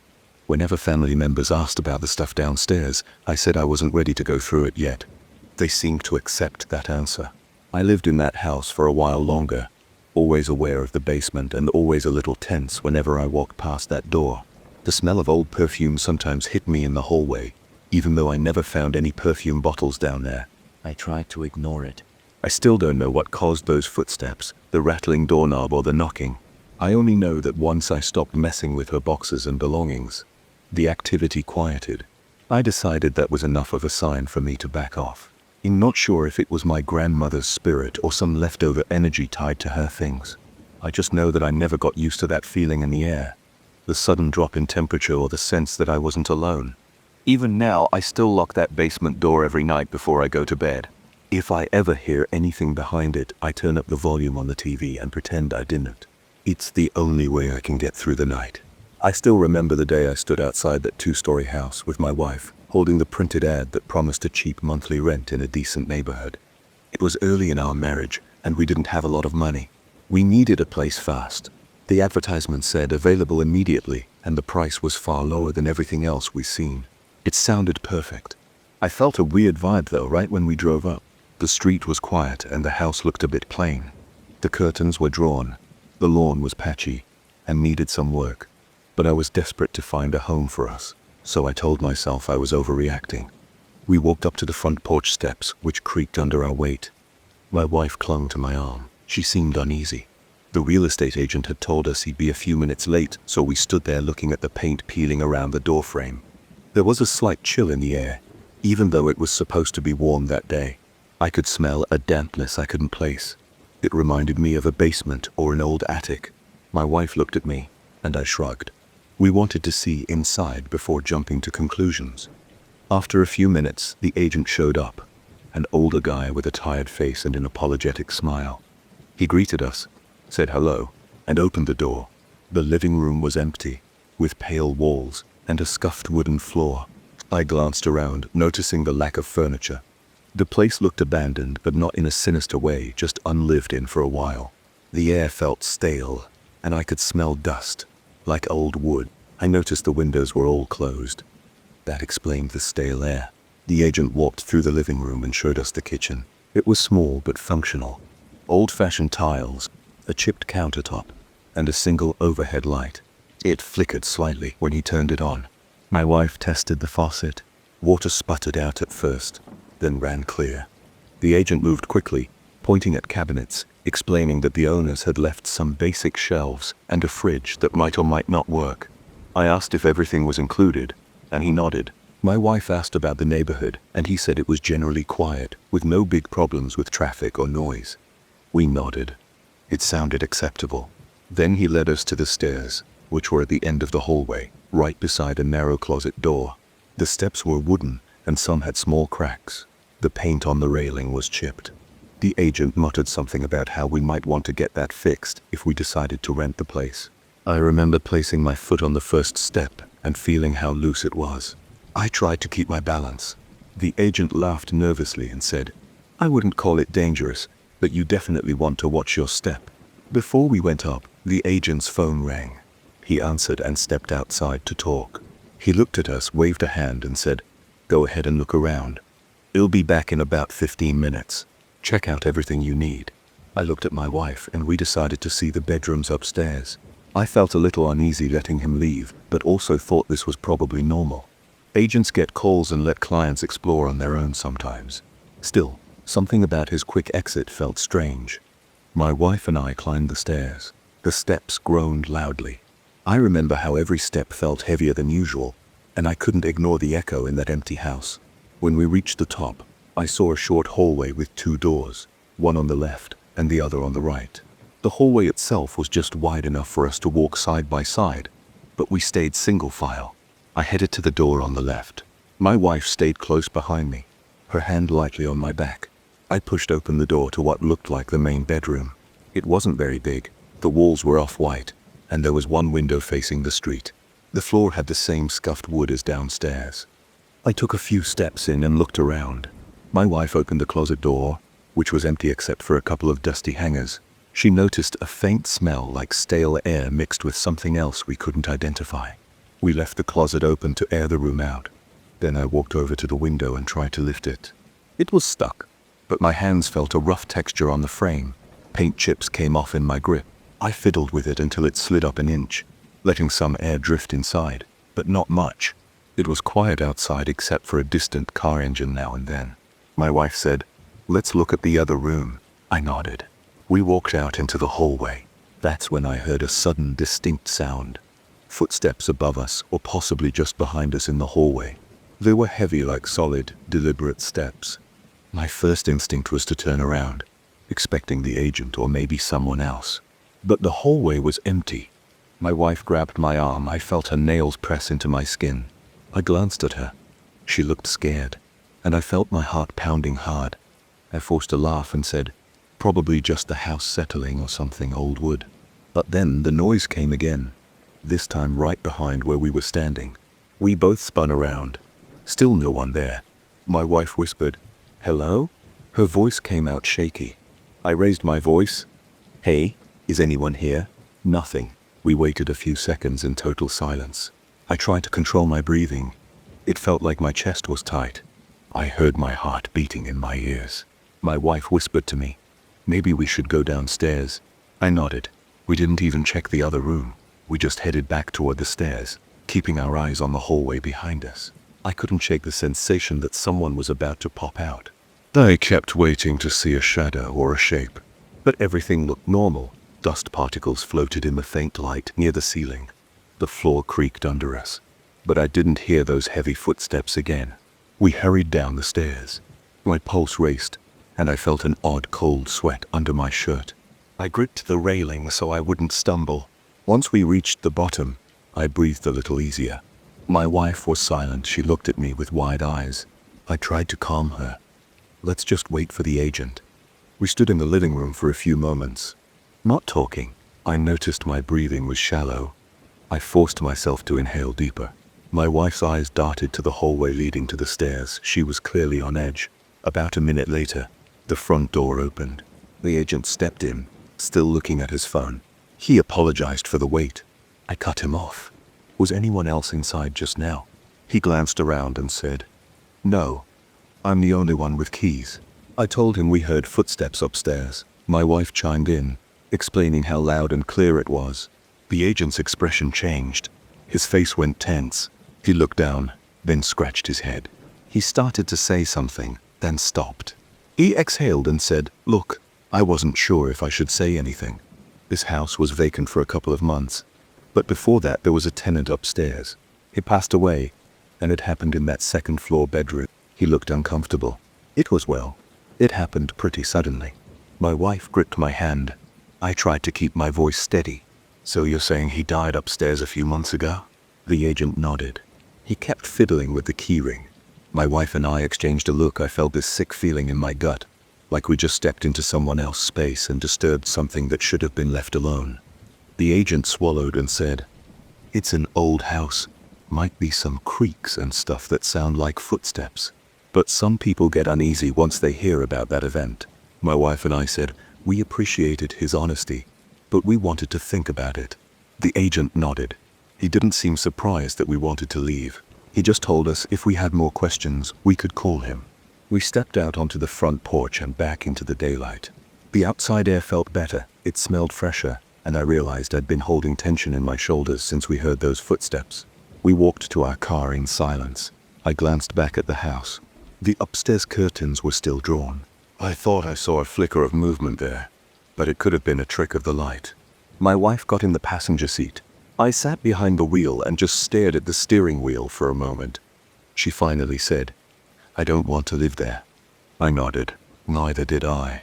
I started the engine, and we left. For a few hours afterward, we didn't talk much about it. We went to a coffee shop, sat down, and tried to process everything. We sipped our drinks, and she kept rubbing her arms like she was cold. I kept hearing those footsteps in my head, those heavy, deliberate treads. The memory played on a loop. I tried to come up with a rational explanation. Maybe there were loose floorboards, or maybe we triggered some weird echo. But deep down, that didn't feel right. It was too clear and too forceful. I remember the chill I felt at that moment. It wasn't just a creak, it sounded like a person walking. We never went back to that house, and we never called the agent for more information. We moved on, found another place a few weeks later that was more expensive, but felt normal. We painted the walls ourselves, moved in our furniture, and tried to forget that creepy experience. For a while I didn't even bring it up. But late at night, sometimes I'd think about it and get a rush of adrenaline. My heart would race, and I'd feel that tightness in my chest again, remembering how we heard someone's steps on that second floor.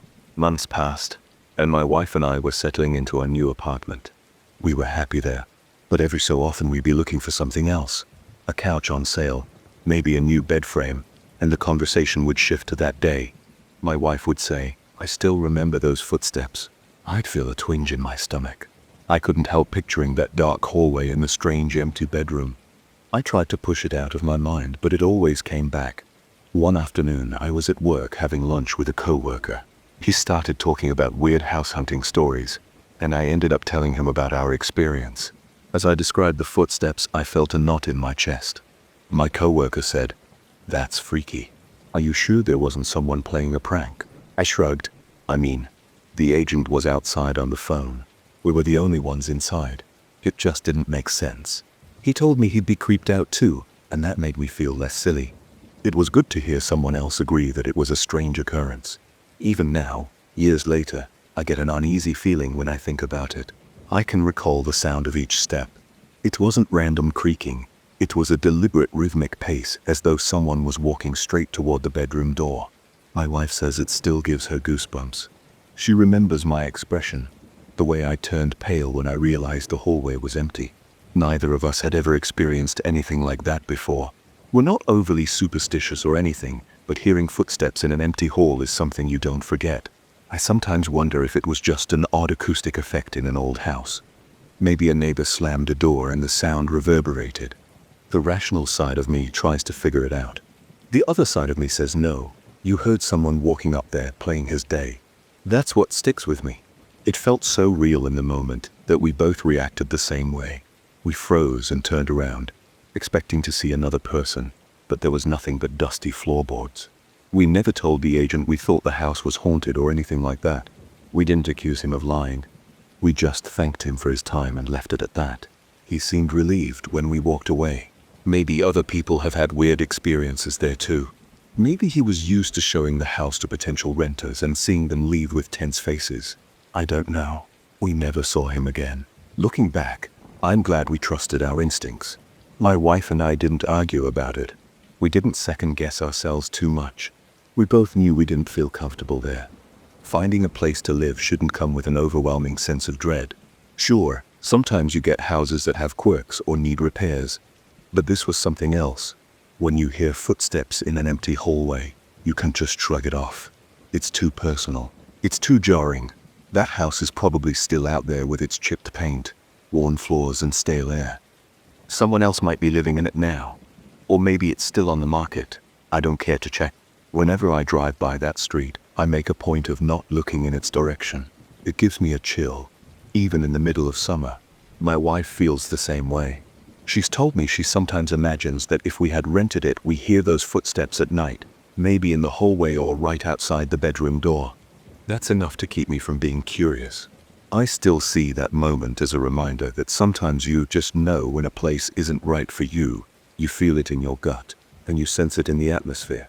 No matter how cheap the rent is, no matter how convenient the location, if your instincts scream at you to leave, you leave. I've never regretted that decision. Even though our first year of marriage was tight on money, we found a safer, more comfortable apartment. It was worth it. I get goosebumps just thinking about those footsteps again. They were so loud, so clear. I'll never forget that. It's like an echo that stays in my mind. That's the whole story. That's what happened. It's just one of those things I can't explain. And honestly, I don't want an explanation. I'm okay leaving it as something that happened and will never happen again. So I'm okay with the choice we made to walk away from that house. If anyone asks why we didn't rent it, I just tell them we heard footsteps upstairs and nobody was there. That's usually enough to end the conversation. I still remember how my grandfather's house looked the first time I saw it after he passed. The place was older than I had realized. And there were these weird little details everywhere. Narrow hallways, hidden doors that led to cramped closets, and an attic so cluttered you could barely move without tripping. I wasn't close to him in his final years, but for some reason he left the house to me. I felt uneasy from the start. Something about the smell of dusty floors and the dim lighting in every room made my neck prickle, but I needed a place to live, and I figured I might as well take advantage of the inheritance. When I first moved in, I tried to settle fast. I focused on the main rooms, the kitchen, living room, and a bedroom that didn't look like it might cave in, that sort of thing. The rest I mostly left alone. The attic was a mess, so I just kept the door shut. I had no plan to sort through the junk up there. I figured I'd throw some stuff out eventually. Maybe hire someone to help. I was a bit lazy about it, to be honest. I just didn't want to spend my weekends waiting through a bunch of old boxes, dusty furniture, and who knows what else. But on one Saturday afternoon, I felt guilty about how I was letting the place get even messier.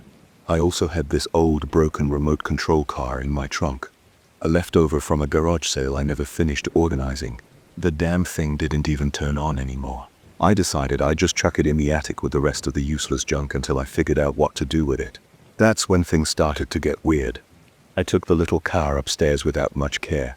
The attic steps creaked like usual, and the dust in the air made my nose itch. The light bulb hanging from the ceiling flickered when I pulled the chain.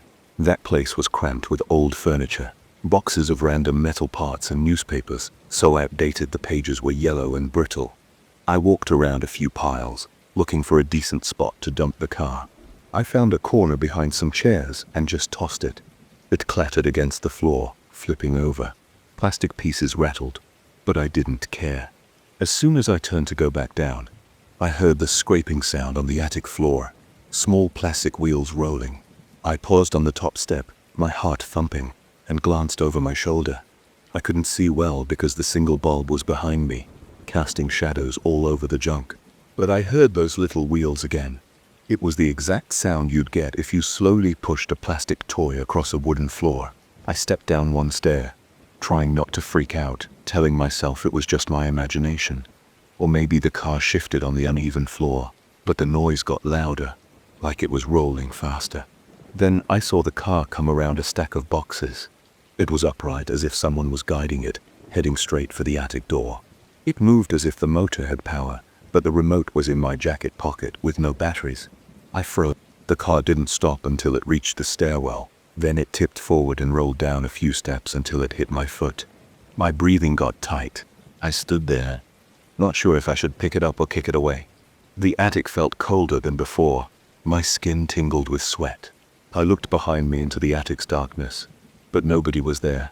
No open windows, no fans, no drafts I could feel. I was alone. It was like the car had followed me by choice. I bent down and grabbed it. I could feel my hand shaking. I turned it over. The switch was still in the off position, just like I'd left it. Its front wheels were cracked, and the motor was dead. I wanted to toss it again, but my gut told me not to. Instead, I placed it on the floor at my feet. Then I hurried down to the second floor, leaving the attic light on. I closed the attic door hard, like I was trying to shut out a wild animal. Downstairs, I tried to calm down, but my mind wouldn't settle. I made coffee. I turned on the TV. I kept looking at the attic door in the hallway, expecting it to open on its own. It never did, but I couldn't shake the feeling that something was watching me from the other side. That night, I tried to sleep early. My bed is on the second floor, and the attic entrance is just a few steps away.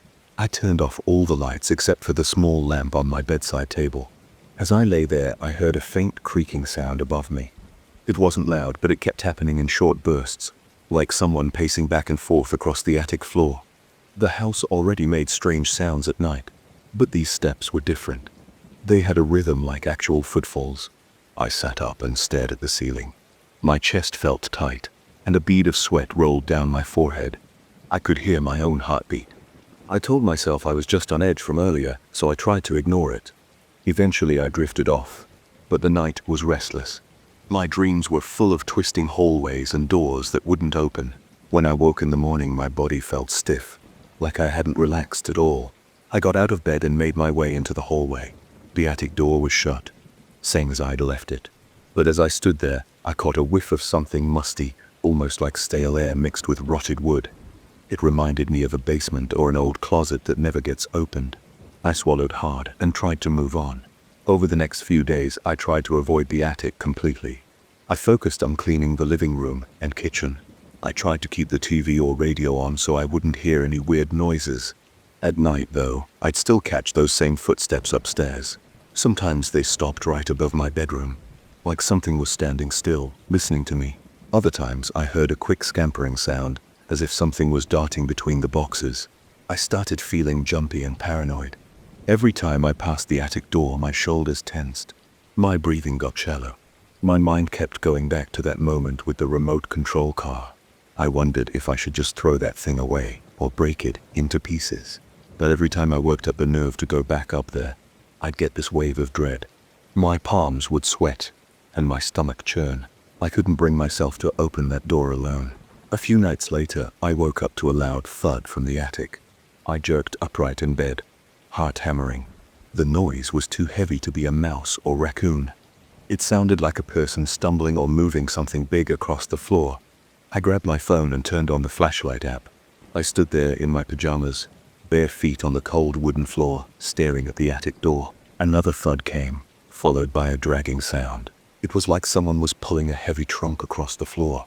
I yelled, "Who's up there?" My voice cracked. No one answered. The dragging continued for a few seconds, then stopped. I inched closer to the door. I put my hand on the knob, but it was slick with sweat from my own palm. Slowly, I turned the knob and pulled the door open. The attic steps unfolded downward, creaking. I pointed my phone's flashlight up into the darkness. The overhead bulb was off. I must have turned it off at some point, though I didn't remember doing it. I shouted, "I'm calling the cops," but I knew I wouldn't do that. I wasn't even sure if it was a person or something else. I stood there, my light trembling in my hand. I felt this pressure in my chest like I couldn't get a full breath. The air coming down from the attic smelled stale and cold. I tried to see if anything was out of place near the top of the stairs, but everything looked shadowy, and the beams from my phone weren't strong enough to illuminate the entire space. Nothing moved. Then I heard a soft scraping sound, almost like a rustle of fabric on wood. It was to the left, behind some boxes. My heart pounded so hard I felt a pulse in my ears. I aimed the flashlight but saw only more junk. A broken lamp, a dusty old trunk, some rolled up rugs. There was no shape of a person, no animal scurrying. I got one foot on the bottom step, ready to climb, but something about that darkness made me stop. My instinct screamed at me to back off. I pulled the door shut and locked it from my side. I knew it was just a flimsy latch that any solid push from inside the attic could break, but it made me feel a little safer. Then I went back to my bedroom and sat on the bed, phone gripped in my hand. I stayed awake until morning, listening for more sounds. Everything remained quiet, but the silence felt wrong, like the house itself was waiting for me to let my guard down. In daylight, I tried to push away my fear. I kept telling myself I was just scaring myself over nothing. Maybe the house was settling, or some boxes had fallen over. Still, I couldn't shake the feeling that something there didn't want me dumping my stuff in the attic. That's how my brain framed it. Some presence angry about old junk cluttering its space. It sounded crazy, but I couldn't ignore the noises, the car rolling on its own. I decided I'd clear out the attic once and for all. If I emptied it, maybe the noises would stop. Maybe I'd find a logical explanation. I put on some work gloves, grabbed a flashlight, and hauled a bunch of trash bags up there in the middle of the afternoon. The steps creaked, and the attic smelled the same, stale air that made my throat itch. This time it was bright outside, so some sunlight poked through the small attic window. I pulled on the light chain and looked around. Everything was just as cluttered. The car sat in the corner where I'd placed it that first day it rolled down the stairs. I grabbed a box of old newspapers and started stuffing them into trash bags. I moved old chairs aside, careful not to bump into anything that looked unstable. My hands shook a bit, but I kept working. After about an hour, I started to relax. Nothing weird happened. No footsteps, no shifting objects. I even found myself humming a random tune to break the silence. Then I heard a clack behind me. I spun around. The remote control car was on its side. It wasn't where I'd left it. My heart jumped into my throat. I stared at it, unsure if I'd accidentally knocked it over or if it had moved. It seemed impossible that I'd bumped it. I was at least a few feet away from that corner, and everything else was undisturbed. My legs felt weak. I stepped toward the car slowly, my arms tense at my sides. I didn't hear anything else. I picked up the car and turned it over. The switch was still off. The battery compartment was empty. I ran my thumb along the cracked plastic. Then I heard a faint creak behind me. I spun around so fast I nearly lost my balance. The floorboard in front of the trunk dipped slightly, like someone had just lifted their foot. My eyes locked on that spot, but there was no one there. My breath came out in short bursts. My hands felt clammy inside the gloves. I backed away, still holding the car. I kept thinking, leave, get out. But a part of me wanted to prove I wasn't scared. I tightened my grip on the car and set it on top of a box. I said out loud, "I'm not trying to bother you. I'm just cleaning." My voice wavered, but I forced the words out. No response, but the air felt heavier. My ears started buzzing. It was as if all the ambient sounds of the house had faded, leaving me with nothing but the rush of blood in my head. That's when I realized I couldn't handle it anymore. I yanked the light chain to turn it off. Then I realized plunging the place into darkness was a stupid move, so I flicked it back on in a panic. My hand trembled as I ended up leaving the light on and shuffling down the steps with a couple of half-filled trash bags. Once I was safely in the hallway, I shut the attic door and leaned against it, catching my breath. My shirt stuck to my back, and my forehead was slick with sweat. I could barely think straight. All I knew was that the attic didn't want my junk. It was as if every time I tried to store something up there, something pushed back. And the footsteps, the random thumps. They didn't feel random. They felt directed at me. That night I slept downstairs on the couch. I didn't want to be near the attic. I turned on some old sitcom reruns to fill the silence. Every so often I muted the TV to listen for noises. I heard some creaks, but nothing too alarming. I fell asleep in my clothes, hugging a blanket. When morning came, I went to a hardware store and bought a new lock for the attic door. It was a sturdy deadbolt. I spent a few hours installing it, making sure it was secure. Now, I keep the attic locked all the time. I don't hear footsteps as often, but sometimes at night there's a faint tapping sound, like something lightly knocking on the other side of the door. I ignore it. I've moved most of my boxes into the garage or a small storage shed I set up outside. I don't put anything in the attic anymore. I won't say I feel completely safe, but at least I'm not dealing with rolling toy cars and heavy thuds overhead. I'm still living here because moving out would be expensive, and part of me hopes whatever's in that attic will calm down if I leave it alone. I don't know if it's the spirit of my grandfather, or just something else that's been here longer than any of us, but I do know I can treat it like a dumping ground. Even though I haven't gone back up there, I still think about that moment when the car came down the steps on its own. I remember the way it felt like a warning. Whatever's in this house doesn't want my junk. Maybe it doesn't want me either, but for now we've got a truce. I stay out and it stays quiet, mostly. Sometimes I hear that slight rattle of wheels in the hallway at night. It never appears in plain sight, but I can't shake the feeling that the car wants me to remember. I'm not in charge here. I shut my eyes, pull the blanket tighter, and wait for morning. That's the best I can do now. I figure as long as I respect the attic and don't try to fill it with my old stuff, the house might leave me alone. But I can't lie. Every time I look at the attic door, I think about that broken toy rolling back to my feet like it was alive. And I feel that same cold prickle on my neck, reminding me there's something up there that isn't ready to let go of its space. I felt my stomach tighten the moment I realized my car clock and phone both said it was almost 1 a.m. I had been sure it was closer to midnight. I hadn't made any stops on the way home and I hadn't lingered anywhere after leaving my friends. I expected a 40-minute drive, but the numbers on the dashboard told me something was off. When I opened the front door of my house, I felt a weird tension in the air.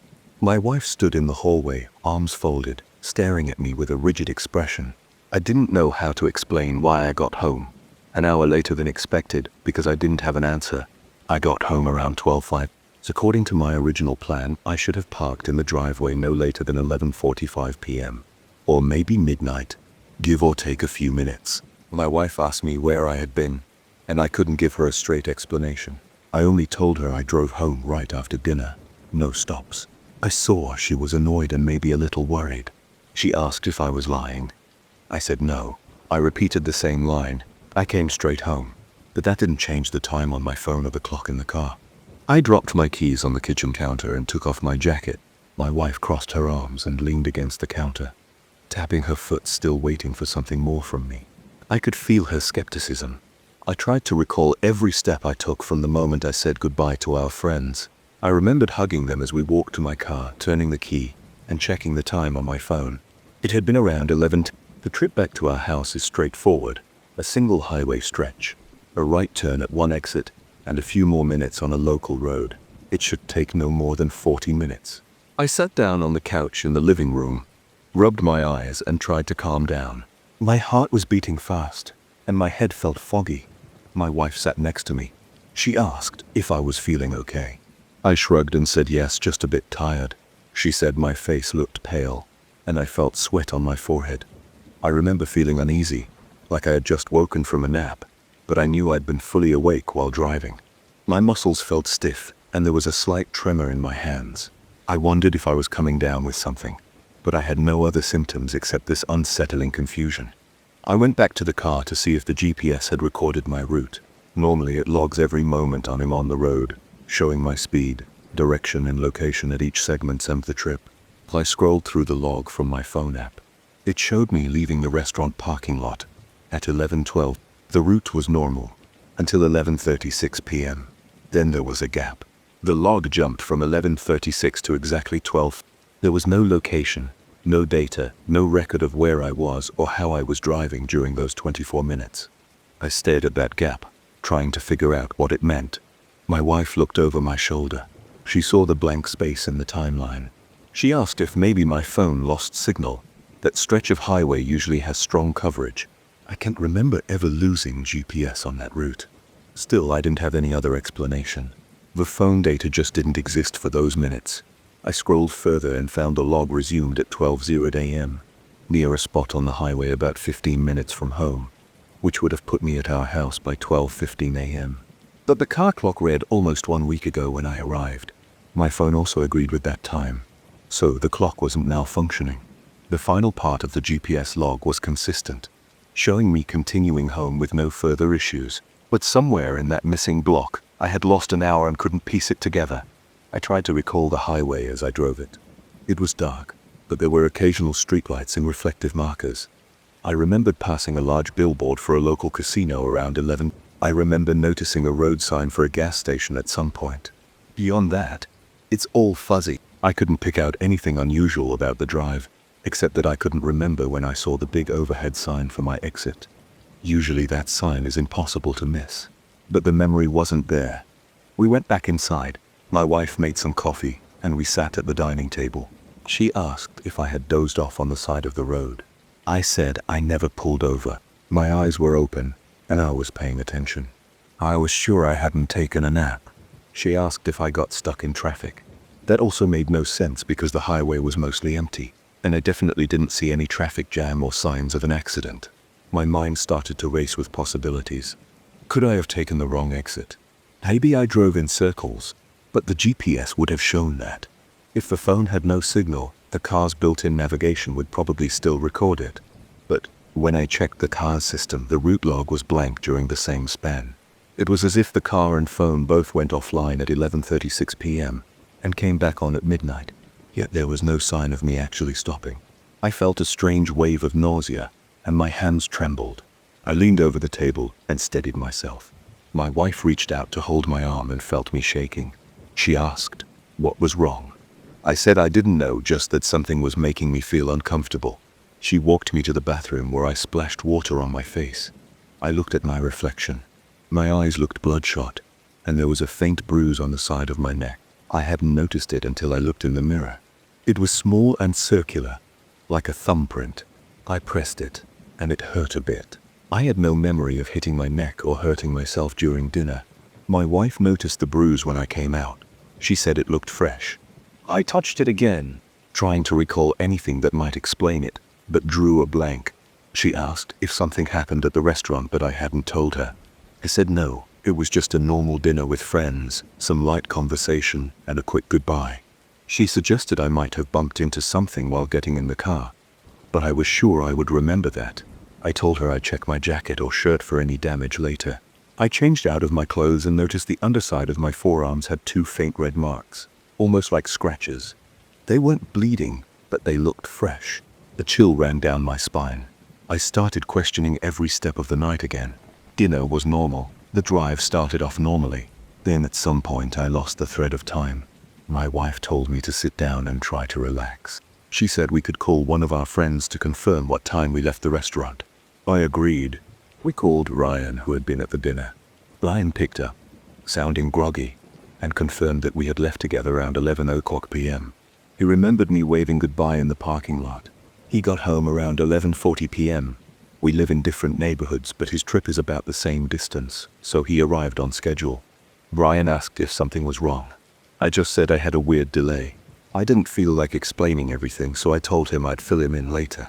We said goodnight and hung up. I sat on the edge of the bed, turning my phone over in my hands. The gap on the GPS log was driving me crazy. I wanted to call the phone company to see if they had data that might fill in the blanks, but it was almost 2 a.m. at this point, and I was too tired to deal with customer service. I also felt a headache building behind my eyes. My wife rubbed my back. She told me to get some sleep. We figure it out tomorrow. I agreed, but I struggled to calm my mind. I kept replaying the drive in my head. I could only recall the early part, the rest was a void. That night, I slept lightly. I kept waking up. At one point I jolted awake because I thought I heard my phone buzzing or the sound of an alarm, but it was silent in the room. My wife shifted next to me and asked if I was okay. I said yes, though my heart was pounding. I looked at the clock on my nightstand. It was 3. I felt a surge of panic. I sat up and checked my phone's logs again, hoping that by some glitch they might have updated. Of course, there was nothing new. That missing 24 minutes remained empty. In the morning I got dressed and headed out to check the car in daylight. My wife had already left for work. I walked around the vehicle looking for dents or scrapes. I checked the tires for any sign of damage, but everything looked normal. I got inside the car and turned on the ignition. I opened the GPS settings on the dashboard.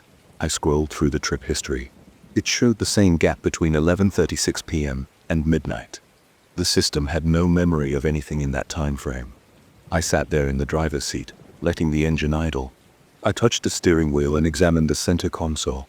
I didn't see any signs of forced entry or tampering. The interior smelled the same as always, faint air freshener, and a hint of last night's coffee. I felt the same stiffness in my neck, a dull ache right where that small bruise was located. I realized I still had the 2 faint scratches on my forearms too. They looked a bit more pronounced in daylight. They almost looked parallel but not deep. I rubbed them gently, but I still couldn't figure out when or how I got them. I decided to drive along the same road I took the night before. I wanted to see if anything triggered a memory. It was mid-morning, so the road was much busier than it had been at 11 p.m. I pulled onto the highway, keeping an eye on landmarks. First was the big sports equipment store. Then a few miles later, the billboard for the local casino. Everything matched my memory up to that point. I passed the billboard and kept going. I counted the miles to the next exit. I reached the exit sign in less than 10 minutes. Nothing looked unusual. I took the exit and turned onto the local road, reaching my house in about 15 more minutes. The whole trip was under 40 minutes. When I parked in the driveway again, I felt no clarity. I grabbed my phone. The GPS log this time showed a perfect record of my trip. No interruptions, no gaps. I tried calling the phone company to ask if they could provide a location history or cell tower pings from last night. The representative said that information might not be available for a day or two, and I'd need a formal request. I thanked him and hung up. I felt stuck. Back inside the house, I walked into the kitchen and saw my wife's coffee mug on the table. She had left a note. "Please call me if you remember anything." I'm worried. I felt guilty for leaving her with this strange uncertainty. I texted her that I'd keep trying to figure it out. My next step was to check the clothes I wore the night before. The jacket looked fine. No rips or tears. I turned out the pockets and found the restaurant receipt, dated 10:58 p.m. That confirmed the time we paid the bill. Nothing else stood out. My shirt was also intact. No odd stains or marks that might indicate I scraped against something. I started thinking about local rest stops or any place I might have pulled over, unconsciously, but my memory insisted I did not. I never felt the need to use the restroom or grab a snack. The gas tank was at the same level I expected it to be, so there was no unplanned refueling. The seat position felt normal. I didn't see any reason to believe someone else had driven my car. I took a moment to recall my physical sensations during that drive. Was I dizzy at any point? I didn't remember feeling lightheaded. Was I bored or zoning out? Maybe, but that wouldn't explain the missing GPS data or the extra hour. Could my phone's clock have been out of sync? That was impossible because my phone and the car clock both matched real time once I arrived home, with my wife's phone and every other device also confirming the same time. All day long I couldn't focus on anything else. I kept checking different possibilities.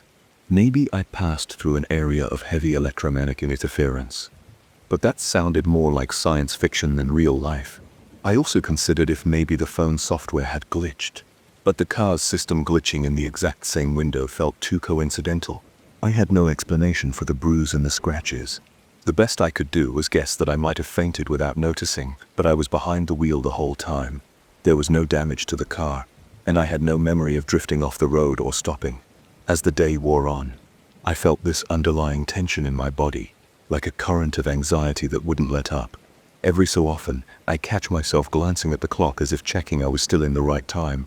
I heard my heart beat in my ears whenever I thought about it. My palms got sweaty, and I felt the hair on my arms stand up. It was a simple missing hour, but it was warping my sense of reality. I never thought something so mundane could shake me this much. When my wife came home that evening, we sat down to talk about it again. She asked how I felt. I told her I was still rattled. I admitted I had no answer. She seemed calmer than the night before, but I could tell it was still gnawing at her. She touched the bruise on my neck. It had begun to fade. The scratches on my arms looked lighter too. She asked if maybe I had some kind of minor accident that I blocked out. I repeated that the car had no signs of collision, and I felt no big aches other than a sore neck. By bedtime, we were no closer to the truth. I lay in bed staring at the ceiling, replaying every detail again, but it was just static in my mind. The memory cut off after passing the casino billboard at 11:20 p.m. Then I was back at 12:30 a.m., near my exit, with no recollection of anything in between. That was all I had, and it didn't make sense. I haven't told anyone else about this. My wife suggested seeing a doctor to make sure nothing is wrong with my brain. In considering it, that part of me is afraid they'll run tests and find nothing. Then what? I don't want to sound like I'm losing my mind. But the facts remain. I lost almost an hour. My GPS log has a 24-minute gap, and I have a few bruises and scratches I can't explain. I keep going over it in my head, but I've got nothing. All I know is that I left dinner at 11:10 p.m. for a 40-minute drive home. I arrived just before 1 a.m. and I have no clue what happened to me during those missing minutes. I still remember the night that changed everything. It was a little past midnight. I left my bedroom and walked into the living room, where I saw my father sitting on the couch. Next to him was a guy who looked like me, only older. He was maybe in his 30s. I froze for a second, my eyes darting between my father and that man. He stared right back at me without a word, and it felt like he was waiting for me to speak first. I didn't say anything. I backed off and ran straight to my bedroom. My heart was pounding so hard I thought it would rip through my chest. I climbed into bed and pulled the blanket up to my chin. I didn't sleep much after that. I tried to push that memory away, but it stuck around. For years I told myself it was a dream or some weird hallucination. My father never brought it up, and I never asked him about it. I was too afraid he'd confirm it was real. Eventually I got older. I moved out, got a job, and tried to live a normal life. I spent a lot of time ignoring that memory, which got easier with each passing year. But about 20 years later, I started having these dreams I couldn't shake.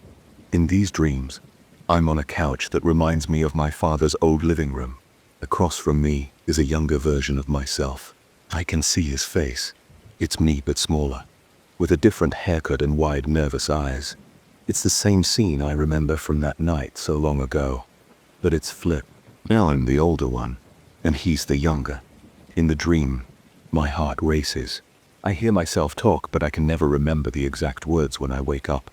I only recall the feeling of trying to explain something important to my younger self. And there's a warning. It's about not messing with the future.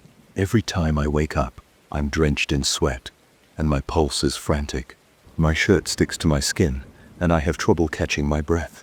I lie in bed staring at the ceiling, trying to figure out if any of it makes sense. Part of me wonders if I'm losing my mind, while another part insists that I actually saw my older self talking with my father all those years ago. I went about my daily life pretending everything was fine. I'd get up, make coffee, and force myself to focus on work. I'd answer emails, deal with clients, and sit in endless meetings, but those dreams kept coming back, twice a week, sometimes more. Each time, they left me exhausted the next day. I'd splash cold water on my face in the bathroom at the office to wake myself up. My coworkers sometimes asked if I was okay. I'd shrug it off, saying I hadn't slept well. No one pushed too hard. After a few weeks of this, I started feeling a knot in my stomach whenever night approached. I didn't want to go to sleep. I'd stay up until 2 or 3 in the morning watching TV or scrolling through my phone. My eyes would burn from the screen's glare, but I preferred that to facing my pillow. Eventually, I'd pass out from sheer exhaustion, and then the dream would come again. In the dream, I'm always wearing a dark jacket and jeans. The younger me is in pajamas with a simple pattern that I can't specify. The living room lighting is low, and there's a lamp on the side table. The kid doesn't talk much. He looks at me with a mix of confusion and fear. I feel an urge to comfort him, to tell him everything will be fine. But I also feel like I'm not supposed to say too much. There's this sense that if I tell him the wrong thing, I'll cause some chain reaction. Sometimes I hear a few words such as "don't change anything," or "it has to happen this way," but they fade before I can grab onto them. After waking up from these dreams so many times, I decided to do something about it. I drove out to see my father. He lived a couple of hours away in a small townhouse. We hadn't spoken much recently. We were never exactly close, but we had our routines, a call on birthdays and maybe a visit on holidays. I told him I was coming on a random weekend. He seemed surprised but said it was fine. When I got there, I noticed he looked thinner. His hair was mostly gray. He gave me a weak smile, and we went inside. He offered me a beer, and we sat in his cramped living room. The couch was different from the one I remembered as a kid, but the room's layout was the same. I could picture that old couch from my memory, the one from the dream. I stared at the spot where it used to be, feeling my skin prickle. We made some small talk about work. He asked me if I was seeing anyone, and I shook my head. He shrugged and said something about how I should focus on my own happiness. It was awkward, but I felt a tension in my chest that I couldn't ignore. I finally asked him, "Do you remember that night, a long time ago, when I walked into the living room and saw you talking to someone who looked like me?" My voice came out shaky. I tried to keep my gaze steady on him, but my eyes flicked around the room. He went still. His jaw tightened. He didn't move or blink for what felt like a full minute. Then he set the beer down and said, "What do you think you saw?" His tone was cautious. I told him I'd never been sure. I said I remembered seeing him on the couch, and I remembered another person who had my face but was older. I explained how I ran back to my bedroom in a panic. Then I told him about the dreams, how they'd started recently and how they wouldn't go away. I could feel my leg bouncing up and down with nervous energy. I forced myself to stop. He nodded a few times, then leaned back. He let out a slow breath. "I don't know what to say," he said. He told me it wasn't a dream, but it also wasn't something I can explain. "I remember that night," he said. "I remember the conversation. I remember the other you." I felt my heartbeat hammering. My palms got damp and I rubbed them on my jeans. The confirmation that it wasn't just in my head made me dizzy for a second. I blinked hard. "What did you two talk about?" "Tor." I asked him. He said he couldn't share the details. "He told me you'd come to me eventually and I wasn't supposed to tell you the specifics," he said. "He said it had to happen a certain way, or else things could get messed up." He paused and looked at me with sad eyes. "It's not that I don't trust you. It's that I promised you, that I'd leave you alone about it." My mouth went dry. I swallowed, but it felt like my throat was coated with sand. "So you're telling me that guy was me from the future?" I said. I stared at him, waiting for him to laugh or say something to make it a joke. But he didn't. He just nodded. We sat in silence for a while. The only sounds were the hum of the fridge in the kitchen and the clock ticking on the wall. My mind was racing, but I couldn't form a coherent thought. I started to feel this tightening in my stomach, like I might get sick. I got up, mumbled something about needing the bathroom, and walked down the hall. My reflection in the mirror looked paler than usual. I splashed some cold water on my face, trying to calm down. When I came back, my father was still in the same spot. He looked tired. I sank into the armchair across from him and stared at my hands. "What do I do now?" I asked. He shrugged. "I don't know." He said I couldn't tell you anything else. "Maybe you figure it out on your own. Maybe it just happens when it happens." He sighed, took another swig of beer, and then changed the subject, asking if I'd eaten. I didn't want to talk about food, but he stood up and headed to the kitchen. So I followed. We threw together some quick sandwiches. Neither of us said much. After I ate half of mine, I told him I needed to leave. I think he understood I was overwhelmed. That night, I slept in a cheap motel because I didn't feel like driving back in the dark. The dreams returned, but they felt more vivid. This time, the younger me was trembling. I could see his hands shaking in his lap. I heard myself say something like, "I know this is scary," and I reached out to him. Then I woke up. The motel room was dimly lit by the neon sign from outside. My shirt was soaked again. I let out a shuddering breath and checked the time. It was 4 in the morning. I knew I wasn't going back to sleep. I got in my car at dawn and drove home. The whole drive I kept replaying my father's words in my head. He admitted it was real, that this older version of me was actually there. I gripped the steering wheel. My knuckles turned white. My body felt tense. My shoulders were stiff, and my back started to ache from the strain of holding myself so rigid. I tried to loosen up, but it didn't help much. When I got back to my apartment, I tossed my keys on the counter and slumped onto the couch. I stared at the ceiling, letting the silence wrap around me. My phone buzzed a few times, probably work emails, but I ignored it. I needed time to process. The clock on the wall ticked away the seconds, and I felt like I was in a daze, stuck between wanting answers and being terrified of what those answers might mean. Over the next few days, I attempted to carry on as normal. I answered phone calls and emails, but I was distracted. My mind kept drifting back to that couch in my father's old living room. I started thinking about whether I'd become that older version of myself one day. Would I actually travel back in time and talk to my father? How would that even happen? Was it some weird glitch in reality? Was it fate? The questions swirled around in my head until I felt like a rubber band stretched too tight, ready to snap. I didn't want to tell anybody else. Who would believe me? They'd think I was having a breakdown or making up stories for attention. So I kept it to myself. Each night, I braced for the dreams. They came like clockwork, sometimes more than once. I'd wake up at 2 in the morning, then 4, then 6. Always the same scenario. The younger me, the living room, a hushed conversation. The words "future don't change and has to happen." My body would jolt awake each time, covered in sweat, heart racing. I'd sit up, panting, and stare at the darkness, trying not to panic. One afternoon I decided to do a little experiment. I grabbed a notebook and wrote down everything I could remember from each dream. Details about the room, what I was wearing, the position of the lamp, the pattern on the couch. I jotted down the phrases I could recall, even if they were only partial. I dated each entry. I wanted to see if there was a pattern or some progression over time. It was hard because my memory of each dream faded quickly, but I forced myself to write something down as soon as I woke up, even if it was just a few words. After a few weeks of this, I noticed something. The location of certain objects in the dream started to change in small ways. One time, I saw a coffee mug on the side table. Another time it was a glass of water, and another time there was nothing there at all.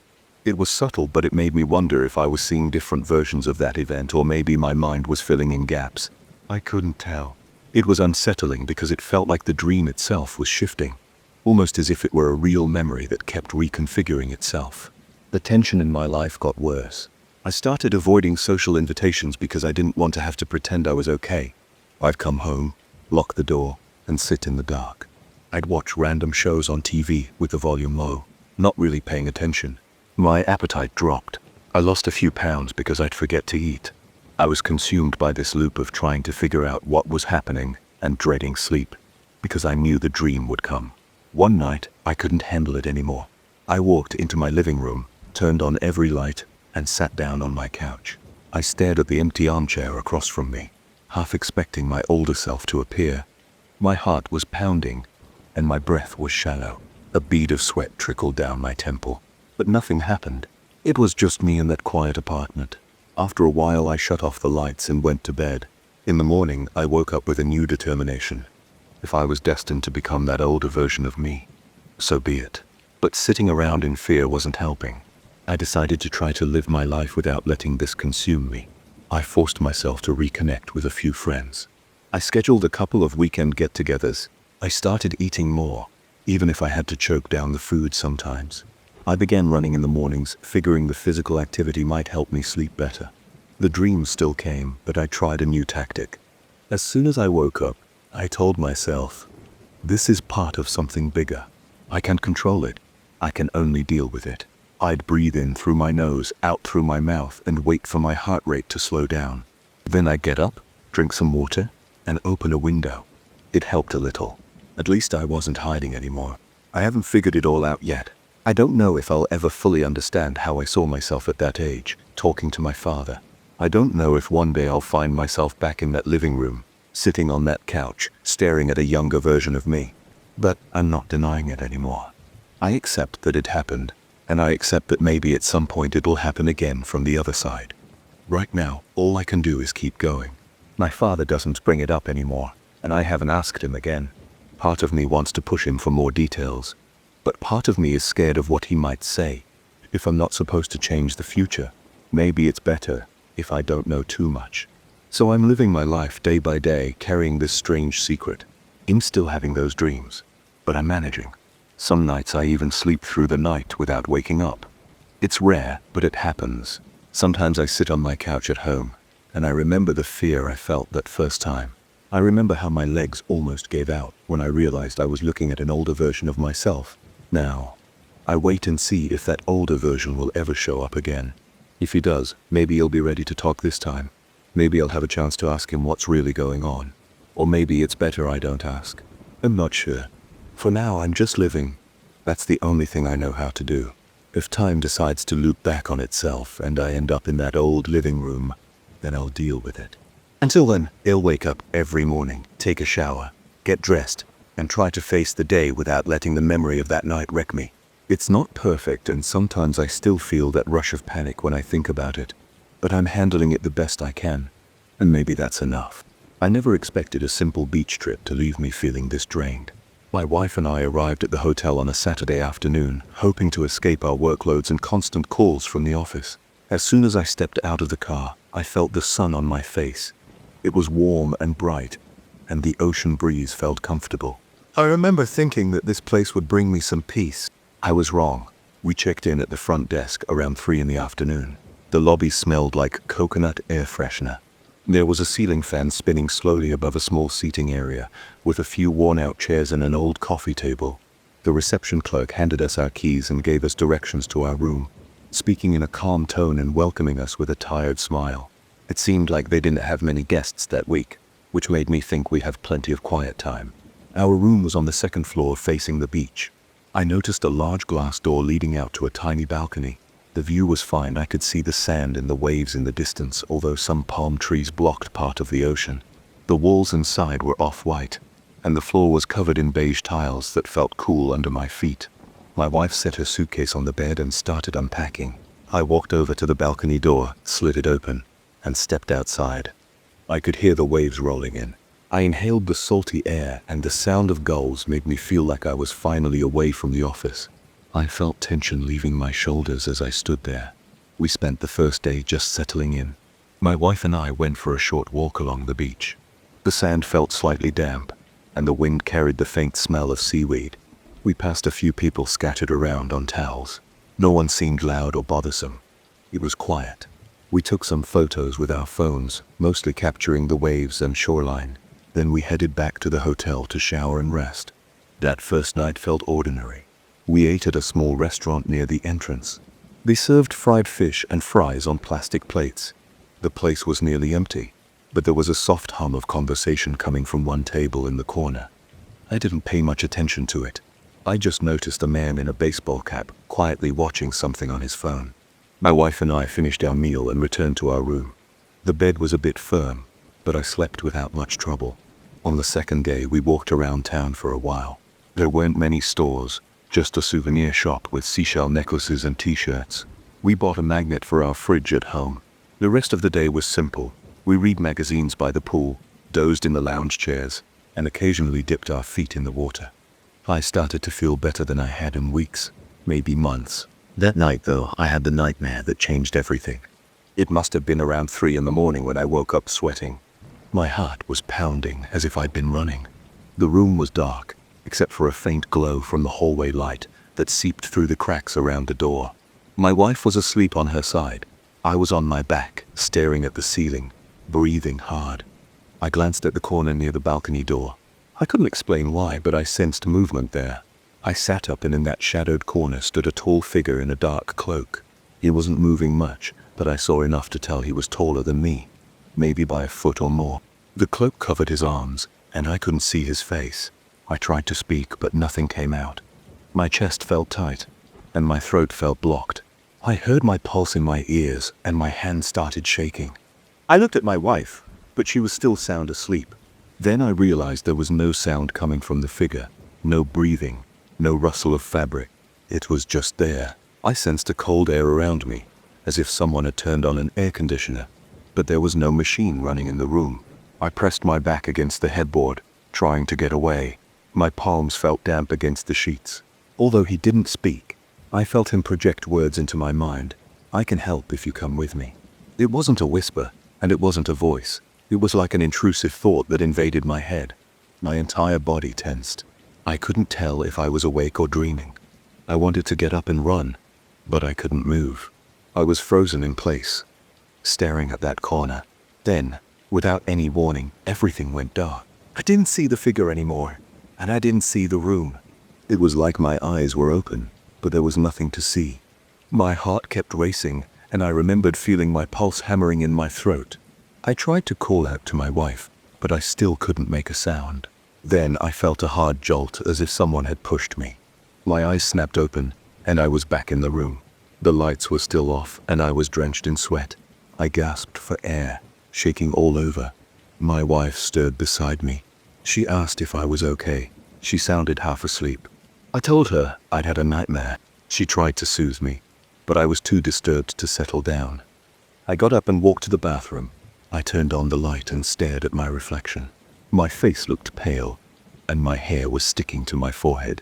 I splashed some water on my face and dried off with a small towel. My hands were trembling, and my stomach felt cramped. I looked around the bathroom, checking every corner as if I expected to see someone there. I went back to bed, but kept the bathroom light on. My wife didn't protest. She fell asleep after a few minutes, and I just lay there, eyes open, scanning the room. Eventually, I dozed off for a couple of hours. When morning came, I felt exhausted, as if I hadn't slept at all. My back ached, and my eyes stung. I told my wife about the nightmare. She tried to brush it off, saying I was stressed from work and that it was normal to have bad dreams. But I couldn't shake it. I kept remembering the feeling of that presence and how it felt so real. That day, I moved around the hotel like a zombie. We tried sitting by the pool again, but the sunlight felt harsh, and my head pounded.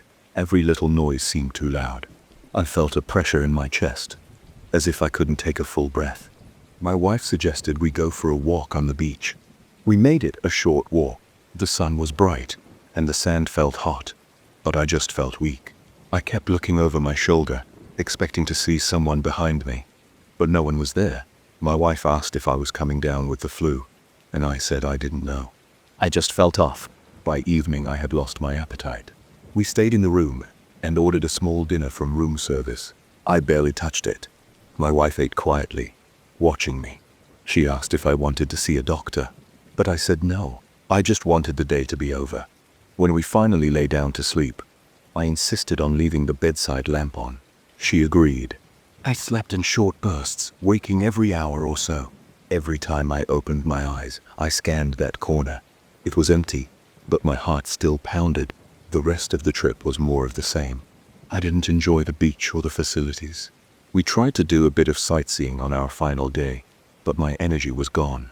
I felt like I was carrying a heavy weight on my shoulders.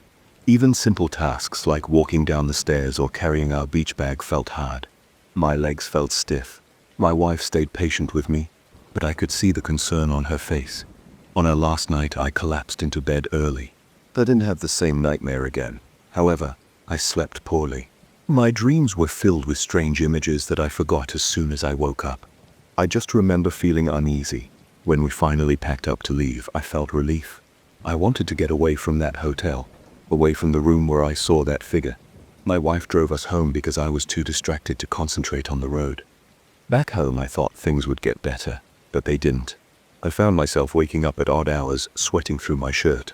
Certain I'd have seen a shadow in the corner. I didn't actually see it, but I kept picturing it. I started ignoring my phone, with emails from work piling up, and I couldn't bring myself to answer them. I couldn't focus on tasks.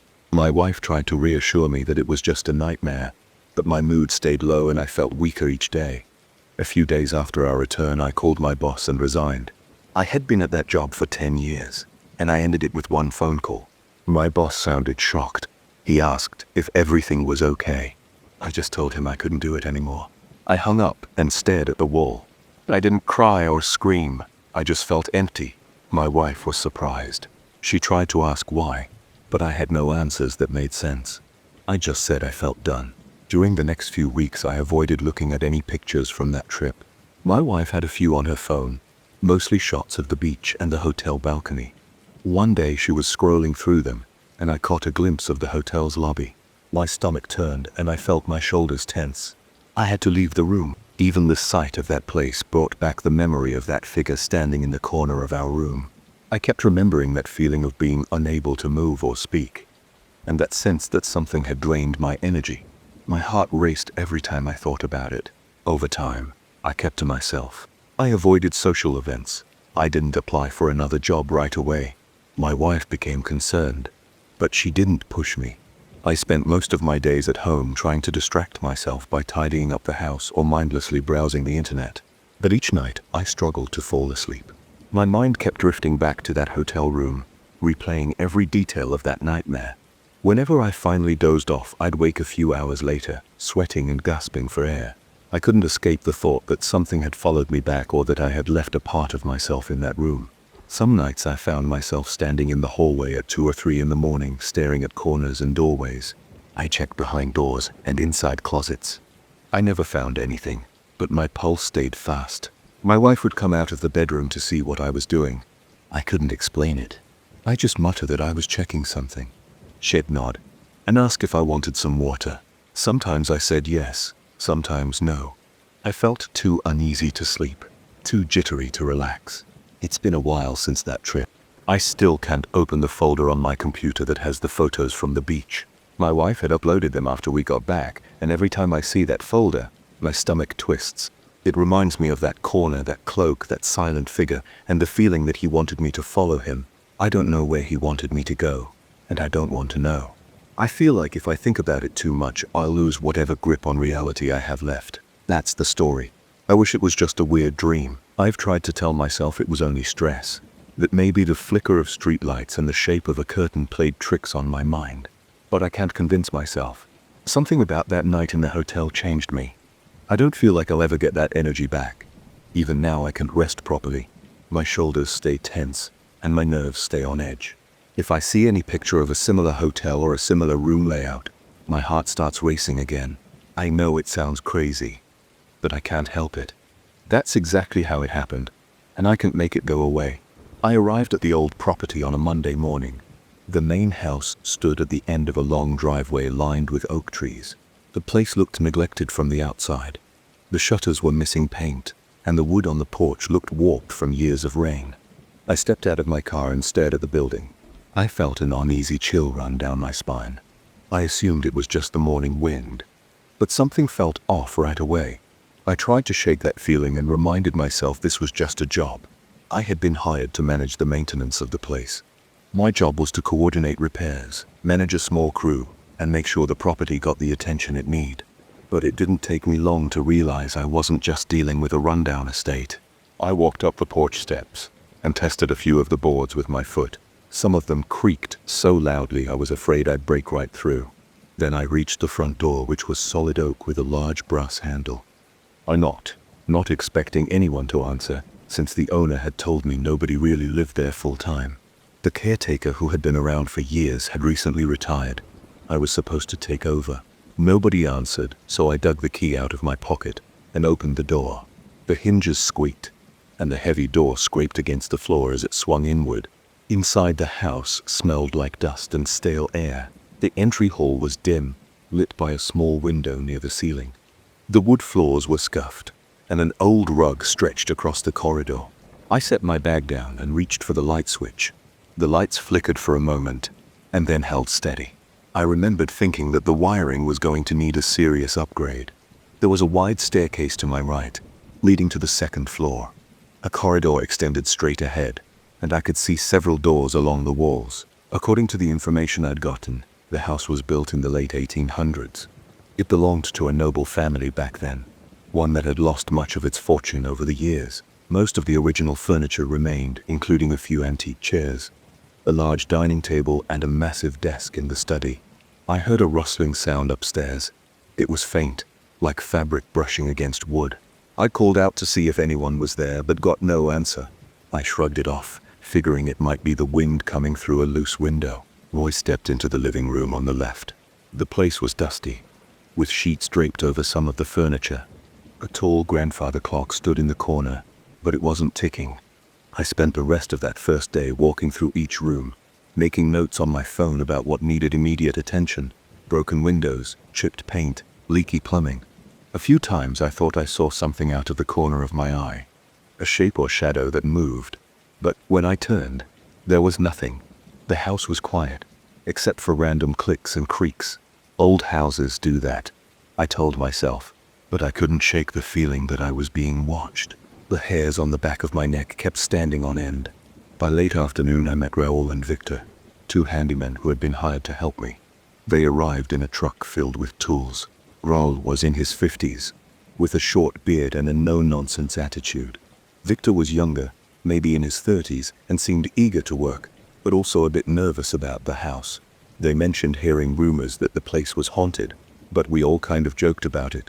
Still, I noticed how Victor glanced around every time we turned a corner. Over the next couple of days, we got to work. We started on the front porch, replacing rotten boards. We fixed a broken banister, then moved inside to check the plumbing in the bathrooms. On the second floor, there was a long hallway with 3 bedrooms and a small storage room at the end. One of the bedrooms had a large window overlooking the garden. The walls were lined with antique paintings of stern-faced individuals in period clothing. One painting showed a woman with her hair in a tight bun, wearing a dress that looked Victorian with lace around the collar, staring straight ahead with an intense expression. It gave me goosebumps. I tried not to stare at it too long. Late one evening, after the workers had gone home, I decided to stay behind to finish some paperwork. I was sitting at a small desk in the study. The desk lamp was old and cast a yellow glow. The rest of the room was dark. I heard something outside in the corridor, like soft footsteps. I called out, "Hello?" No one answered. I opened the study door to check. The corridor was empty, but I felt a cold draft on my left side. It made my arm hairs stand up. I looked around and saw no open windows. Then, as I was about to go back into the study, I caught a glimpse of something near the stairs. It was a shape that looked like a woman. Her hair was up in a bun, and she wore what looked like an old-fashioned dress. I froze. I literally stopped breathing for a second. She was there one moment and then gone. I stood there blinking, wondering if the dim light had tricked my eyes. The next morning I arrived early.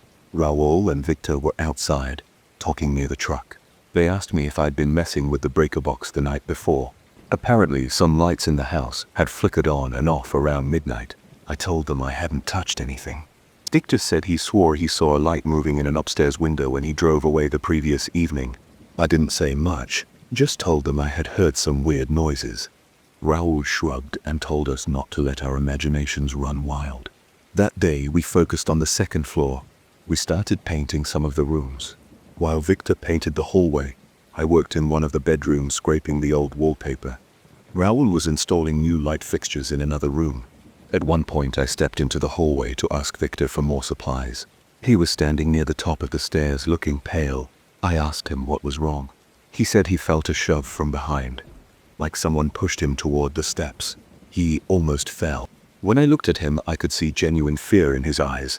He insisted that someone had touched him, but we were the only ones up there, and I was in the bedroom at the time. I told him to take a break, and I went to find Raoul. Before I could speak, Raoul told me he'd heard a scraping sound in the storage room at the end of the hall. I went to check it out, thinking maybe an animal had gotten inside. But there was nothing there, just an old trunk and some boxes.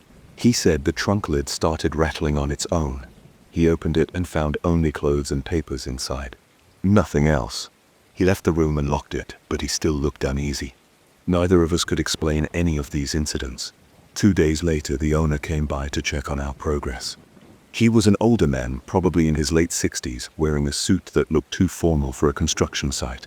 He told us he didn't believe in ghost stories, but he'd heard rumors that the house was known for strange occurrences. He suggested we keep working and not worry too much about local gossip. I remember him walking through the rooms, nodding at the repairs. He seemed satisfied, but he warned me to keep the budget in check. As he left, he paused by the old rocking chair in the living room. It was dusty, and we hadn't touched it yet. He said that belonged to the lady of the house. Back in the she was known for her strict personality. Then he walked out without another word. A few nights later, I was in the living room, checking the walls for cracks. I had a flashlight because the main lights kept flickering. I heard a soft creaking sound. It was rhythmic. I pointed the flashlight around and saw that the rocking chair was moving back and forth. There was no one in it, and no open windows. I stood there, my breath caught in my throat, and felt my heart pounding in my chest. The chair kept rocking, the floorboards squeaking beneath it. I took a step closer. The chair slowed, then stopped. I backed away and found my legs shaking. I didn't sleep well that night. The next morning, I told Raoul and Victor about the chair. They both looked uneasy. Victor asked if we should bring in some specialist or maybe a priest. I laughed it off, but it was a nervous laugh. Deep down, I was spooked. I tried to focus on the tasks at hand. We had to fix a leak in the kitchen, repair some window panes, and continue painting. But all day, I felt that same cold presence. When I walked upstairs, I sometimes smelled an odd fragrance, like old perfume mixed with dust. It was always near the stairs or near that corridor. One afternoon, I was kneeling on the second floor landing, checking a loose floorboard. Raoul had gone outside to grab more wood, and Victor was down in the kitchen. I felt something brush against my shoulder. It was cold, almost like a block of ice. I jumped up and spun around. No one was there. A second later, I felt a hand press down on my other shoulder. It was forceful, and it made me stagger. I nearly lost my balance. My heart pounded, and I broke out in sweat. I shouted, "Stop!" Out of pure instinct, I swear I heard a faint sound, like an angry hiss. Then everything went silent. My hands were shaking, and my mouth went dry. I ran downstairs, found Victor, and told him I needed a few minutes to gather myself. He didn't ask questions. He must have seen the look on my face. From then on, I couldn't deny that something was wrong in that house. We started hearing more stories from local workers. A few plumbers refused to come back after hearing knocking inside the walls. The electrician said he saw a woman in an old dress standing in the upstairs hall. She vanished when he tried to speak to her. Books began falling off shelves for no reason. We'd walk into a room and find them scattered on the floor. Sometimes the pages looked crinkled, as if they'd been yanked from the shelves in anger. I tried to explain it away. The floors were uneven, maybe vibrations, maybe we left a window open, but it never fully made sense. Doors that we closed and locked would be open the next day. Lights would flicker on by themselves at odd hours. The temperature in certain rooms would drop suddenly, and I kept seeing that figure, always near the stairs. Her hair was in a bun and her expression was severe. Each time she'd stare at me, and the air around me felt like it weighed a ton. Then she'd vanish in a blink. The hardest part was knowing we had to keep working. The owner expected results. We couldn't just quit. I tried to speak to the figure once. I was alone on the second floor landing, and I saw her at the far end of the hall. I said, "I'm just here to fix the house. We're not trying to disturb you." My voice trembled. She didn't respond. She just stood there, eyes locked on me. Then she faded into the dim light. After that, I felt a wave of nausea. My skin was covered in goosebumps. I wanted to leave right then, but I forced myself to stay. Time passed, and we managed to complete most of the main repairs. The weird occurrences didn't stop, but we learned to work around them. We avoided going to certain rooms alone. We kept to the main areas in pairs if possible. We tried to ignore the noises, but the tension was always there. My chest would feel tight whenever I walked through the corridor by the stairs. Victor kept a cross in his pocket and would touch it whenever he heard something strange. Vrel said he'd lived through enough not to be scared of ghosts, but I saw his hands shake a couple of times. On our final week, I decided to do one last inspection of the property. The new paint looked good. The electrical systems were upgraded, and the porch was solid. The owner was due to arrive the next day to look everything over. Late that afternoon, I went upstairs to check the bedrooms. As I walked down the hallway, I heard a door slam behind me. I turned around and saw the storage room door was closed. I'd left it open. I took a few steps toward it. I heard a scuffling noise inside, like someone moving things around. My pulse raced. My palms got sweaty. I stood at the door, hand on the knob, and called out, "Hello?" No answer. Slowly, I opened it. The room was dark. The only light came from the hallway behind me. The trunk was there in the corner, same as before. Boxes were stacked against the wall. I stepped inside, and the temperature dropped. I could see my breath in the air. Suddenly, the door slammed shut behind me. I spun around, grabbed a knob, and twisted. It wouldn't budge. I felt panic rise in my chest. I banged on the door. "Raoul!" "Victor?" "Anyone?" I shouted. Then I heard that hiss again, right by my ear. My heart thundered. I pressed myself against the door, trying to force it open. After a few tries, it clicked, and I tumbled into the hallway. I scrambled to my feet, shut the door again, and rushed downstairs. My legs were shaking so badly I nearly fell on the steps. I heard faint footsteps behind me but didn't dare look back. When I reached the ground floor, Raoul and Victor were outside packing up tools. I didn't even explain. I just said, "I'm done for the day," grabbed my bag and left. The next morning, the owner showed up for his final inspection. He seemed pleased with our work. He walked through each room, nodding at the repairs. He asked if we had any trouble. I told him we had some odd experiences, but everything was under control. I think he knew we weren't telling him everything, but he didn't ask further. By afternoon, we were done.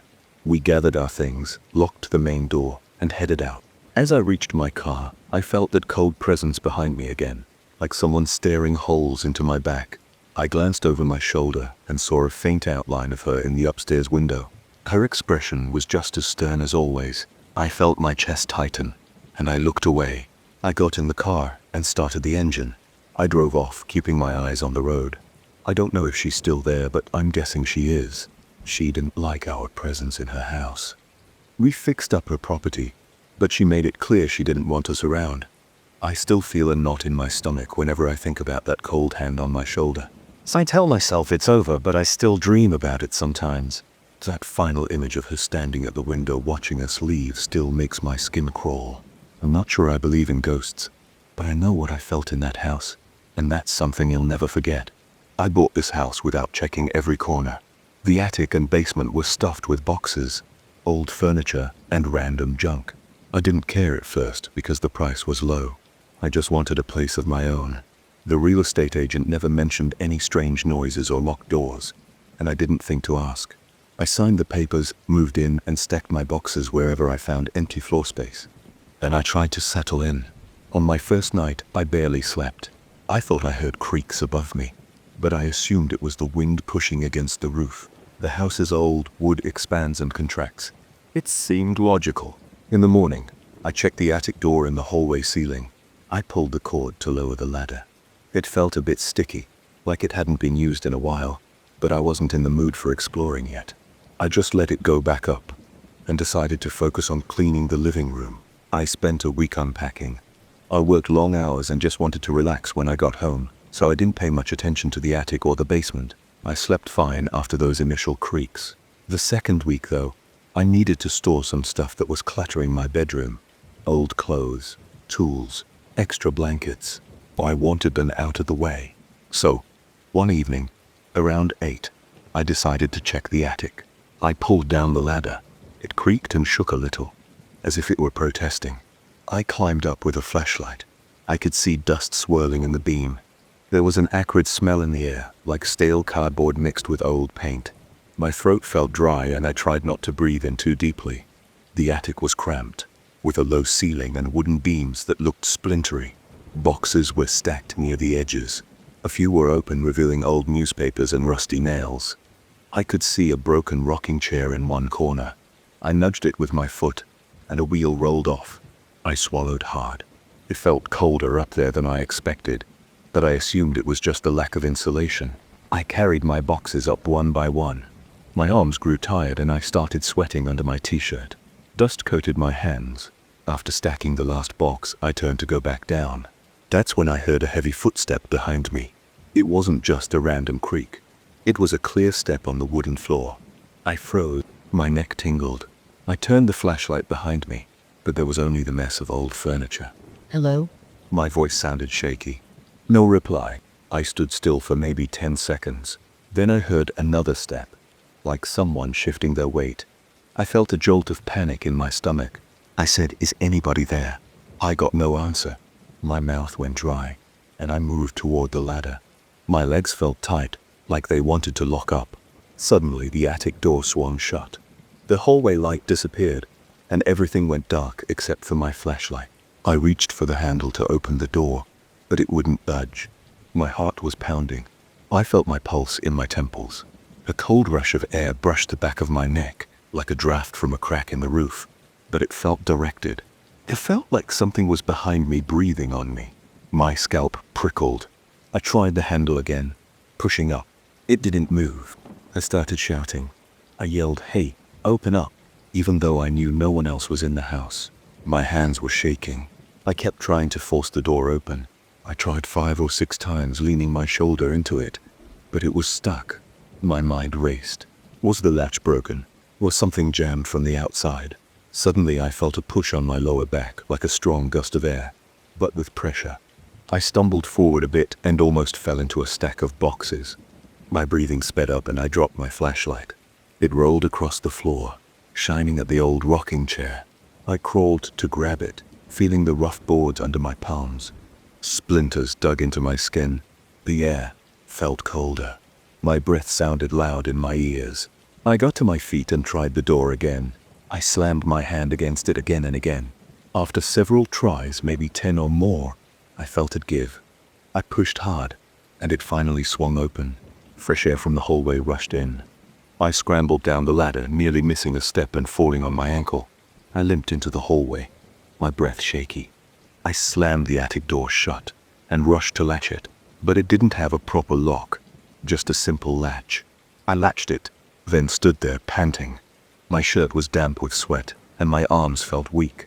I tried to calm down. I told myself it was just a stuck door and some weird gust from a crack somewhere. Maybe the door hinges were misaligned. Maybe I imagined a push in my panic. I felt a knot in my throat. I walked to the kitchen and got a glass of water. My hands trembled and a bit of water spilled as I drank the rest in one gulp. For a few days, I avoided the attic. I didn't like thinking about it, but I kept telling myself I was making a big deal out of nothing. I had chores to do in the house, and I needed to clear out the basement at some point too. It was an eyesore. I planned to move some of the clutter to the local dump or sell it online. One Saturday afternoon, about 2 weeks after the attic incident, I finally went down there. The basement had a creaky wooden door in the kitchen that I unlocked and flipped on the single light bulb. A weak yellow glow lit the top of the stairs. The steps were steep and a little narrow. I went down slowly, gripping the rough handrail. The smell was musty, like rotting wood and mildew. The air felt thick. I could see a concrete floor and several shelves against the walls. I walked to the shelves and saw old mason jars, some metal tools, and a stack of magazines from decades ago. There were some paint cans in the corner, each covered in rust. The overhead light didn't reach that corner well, so the paint cans were half in shadow. A washing machine stood by the far wall. I wiped some cobwebs off it, wondering if it still worked. I started moving boxes. I lifted one and nearly dropped it when I noticed something in my peripheral vision. It looked like a pale face peering from behind the shelves. I whipped my head around, but nothing was there. My heart thumped in my chest. I paused, holding the box pressed to my waist. I felt hot all of a sudden. I stared at the spot where I thought I saw the face. It was just dark shadows. I stepped closer and aimed a small flashlight around. It revealed only a dusty corner with old spider webs. There was no one there. I let out a shaky sigh and told myself I was still jumpy from the attic experience. I put the box down near the stairs and knelt to open it. I went through some old plates and broken cups. Then I got up and grabbed another box. As I moved it, I heard a scraping sound behind me, like a shoe on concrete floor. I froze. The hairs on my arms stood up. I turned around slowly. My eyes darted around the room. The single light bulb swung slightly, casting shifting shadows. I whispered, "Hello?" My voice echoed a bit in that low space. No answer. My throat tightened. I moved closer to the shelves, trying to see behind them. I had to push aside some cobwebs with my hand. The shelves were pressed against the wall, leaving only a narrow gap. There was nothing there, just a few dead spiders and dust balls. I felt a chill even though I was sweating a little. I decided I'd done enough for one day. I grabbed the couple of boxes I had already gone through and carried them upstairs. My breathing was shallow, and I couldn't wait to shut the basement door. Once upstairs, I locked it. I went into the living room and sat on the couch, resting my head on my hands. My heart was still pounding. I stayed there for a while, just breathing, listening to the hum of my refrigerator. I tried to calm myself. I told myself I was being paranoid. Old houses make noises. Shadows can play tricks. But I couldn't get that image of a face out of my mind. It felt too real. I could practically see the contours of cheeks and eyes. Even though it was only for a split second, it felt distinct. That night, I tried to watch TV and forget about the basement. I forced myself to focus on a random show about home renovations. The irony made me smirk a little. I dozed off on the couch and woke up around midnight. The house was quiet. The TV was still on, but muted because the volume was set low. I got up, turned it off, and walked to my bedroom. Right before I entered my bedroom, I heard a faint sound, like something tapping on the basement door. Tap, tap, tap. It was so light that I almost thought I imagined it. I stood there, my hand on the bedroom doorknob, staring down the hallway. My stomach clenched. I waited. Tap, tap. My hands started sweating and my heart rate shot up. It took a few steps toward the kitchen. My legs felt heavy. I flicked on the hallway light. The tapping stopped. I stood there waiting. No more sounds. I cleared my throat and forced myself to check the basement door. I placed my ear against it. I heard nothing. I quickly turned the lock, testing it. It felt secure. I let out a shaky breath. My skin tingled. I hurried back to my bedroom and shut the door, locking it too. Then I got into bed, fully dressed, and waited for morning. I don't like admitting how scared I felt. I'm a grown man, living alone, and I kept telling myself there had to be a logical explanation. Maybe old pipes were knocking behind the walls, or the wooden frame was expanding and contracting. But the push in the attic and the face in the basement felt too real to dismiss. I've tried to ignore these things and go about my routine. I still work during the day, come home, make dinner, watch TV, and sleep in my locked bedroom. I don't go into the attic or basement unless I absolutely have to.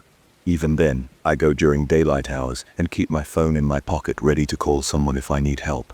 I haven't invited any friends over because I am embarrassed. I don't want them thinking I'm crazy.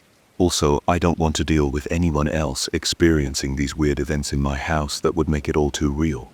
I can't leave, my finances are tight, and I can't afford to sell this place or break my mortgage contract without losing a lot of money. Sometimes I consider taking out another loan just to move, but I know that would wreck me financially. So I stay, doing my best to push these memories aside. Every so often I catch a faint noise from the attic or basement. Sometimes it's a creak, sometimes a tapping, sometimes a thump. My chest tightens each time. My palms sweat. I always freeze, wondering if I should investigate. Usually, I just try to pretend I didn't hear it. I leave lights on in the hallway and kitchen, hoping the brightness will make me feel safer. At night, I lock the bedroom door. I keep a small lamp on my bedside table. My mind races with thoughts of the attic door slamming shut on its own, or the basement door opening without warning. I imagine footsteps behind me again, or that cold breath on my neck. My stomach knots just thinking about it. I know something is off in this house. I can't explain it, and I'm not interested in telling ghost stories. I just know what I felt, what I heard, and what I saw. I wish I could ignore these things and live normally, but every time I go near the attic or basement, my body reacts. My muscles tense and my hands start to shake. I feel a weird sensation in my gut, like a warning. Can't control it. I plan to slowly clear out all the junk. Maybe I'll find some reason for these noises, like an old vent or broken pipes. I keep telling myself there might be a logical cause, but every time I remember that push in the attic, I get chills. There's no logical reason for that. There's no normal explanation for seeing a face in the darkness. Yet I don't have the resources to hire inspectors or specialists to check every corner, so I live here day by day. I wake up, make coffee, go to work, come back, and try not to look at the attic door. I try not to think about the basement. I remind myself I'm an adult. I tell myself it's just an old house. But in the back of my mind, I remember those footsteps.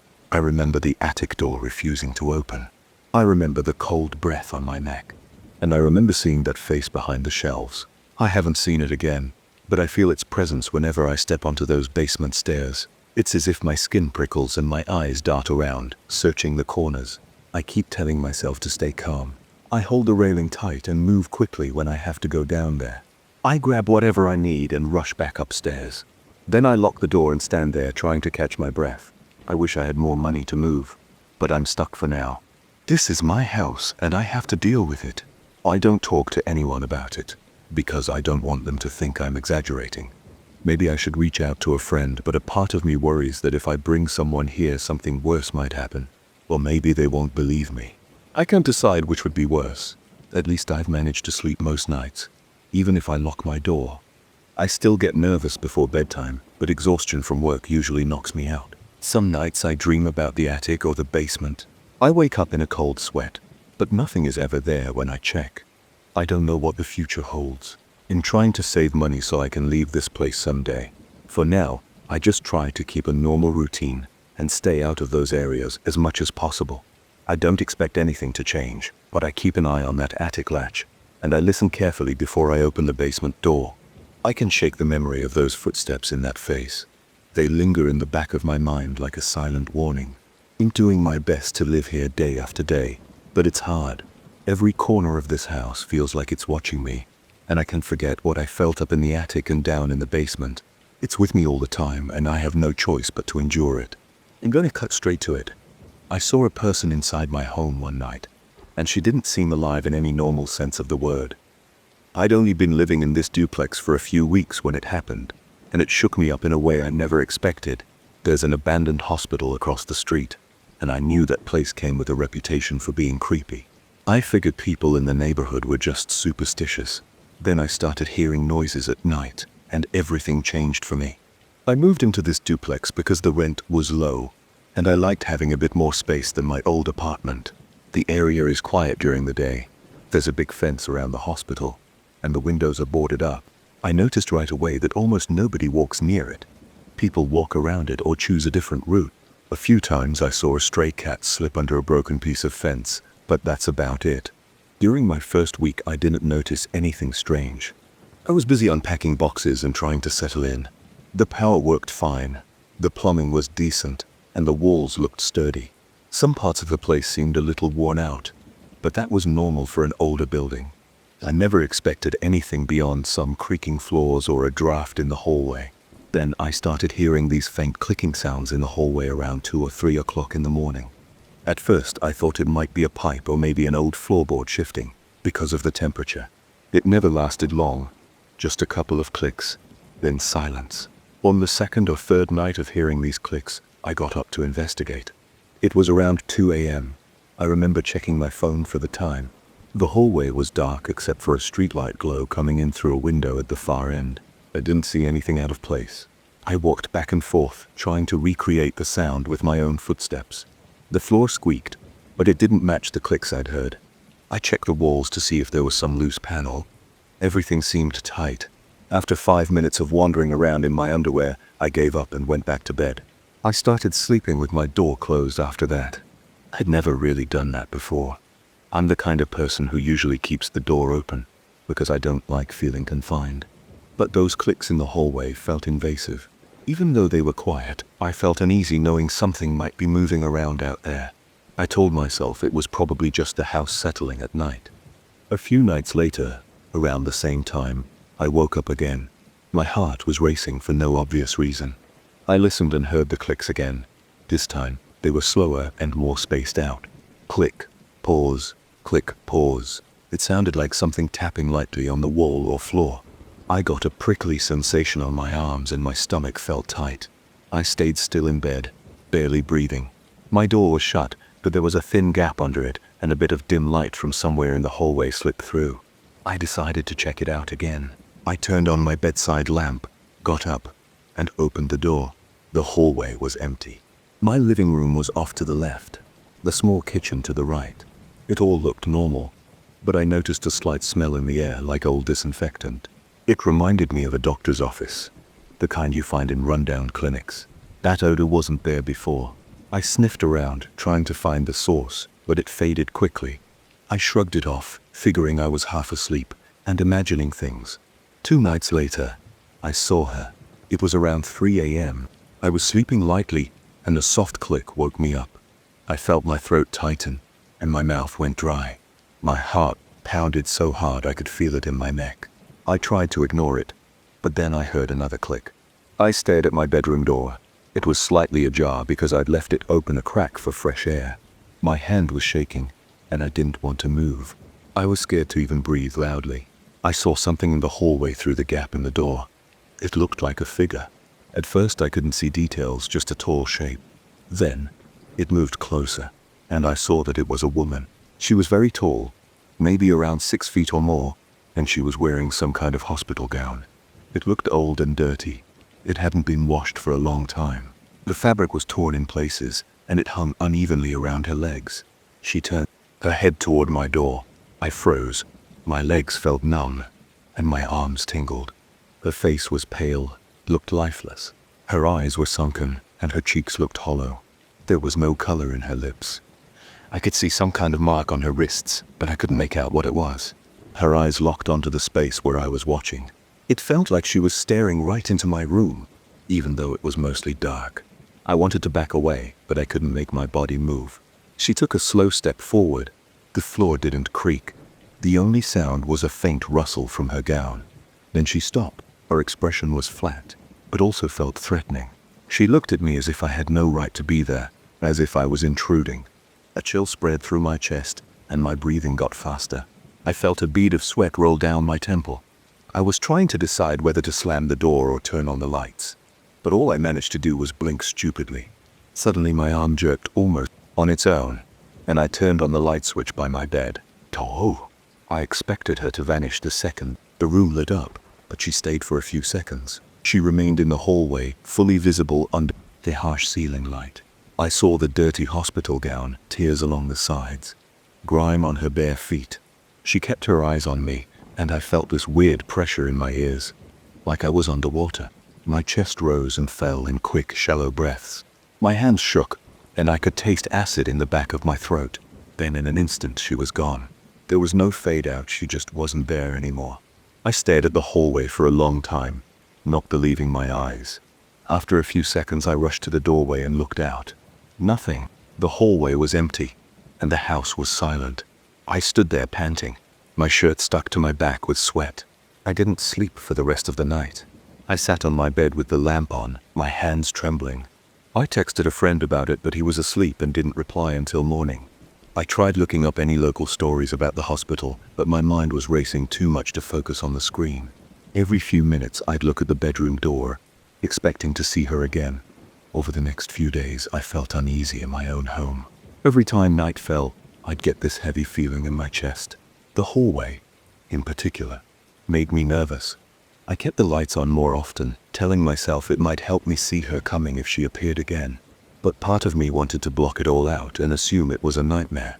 I started asking neighbors if they'd heard or seen anything strange. Most of them shook their heads. One older guy who lived 2 doors down told me he'd heard stories about the old hospital. He said it closed decades ago because the owners went bankrupt. He claimed they used to treat patients in an improvised area when they ran out of bed space. He didn't mention anything about ghosts, just that the place was known for being run down even when it was open. I tried to figure out why this woman would show up in my hallway. My duplex is close to the hospital, but it's not on the same property. Maybe the house was used for something medical related a long time ago. I started poking around for records and ended up at the local library, checking old newspapers and property details. I didn't find a smoking gun, but I found a short article from decades back, mentioning that the hospital had faced overcrowding problems. Some people complained that the staff was housing patients in non-traditional spaces. There was a rumor that the house across the street had been turned into a small infirmary at one point. When I checked the address, it matched my place. Reading that made my skin crawl. It explained why I saw her in my hallway wearing a hospital gown. Maybe she was one of the patients? All I know is once I learned that, I started noticing a chill in my bedroom that I never noticed before. It was near the corner by the closet, like a cold spot that wouldn't go away. I put my hand there and the wall felt normal, but the air seemed colder. Sometimes I felt a prickling sensation on my arms when I walked past that area. A few days after I discovered that article, I heard the clicking again. It was around the same time, 2:30 or 3 in the morning. I woke up with my body tense. My ears were tuned in to every little sound. My heart thudded in my chest, and I could taste dryness in my mouth. The click sounded softer this time, almost like fingernails tapping on a hard surface. I lay there waiting for her face to appear at the edge of the door. My breath caught in my throat.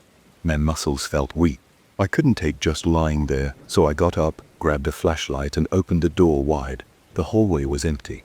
I walked toward the living room, shining the flashlight into every corner. I saw my couch, coffee table, and the TV stand. The windows were all locked, and the door was shut tight with the deadbolt in place. The house was silent except for my own breathing. My mouth felt like cotton, and I had a sour taste on my tongue.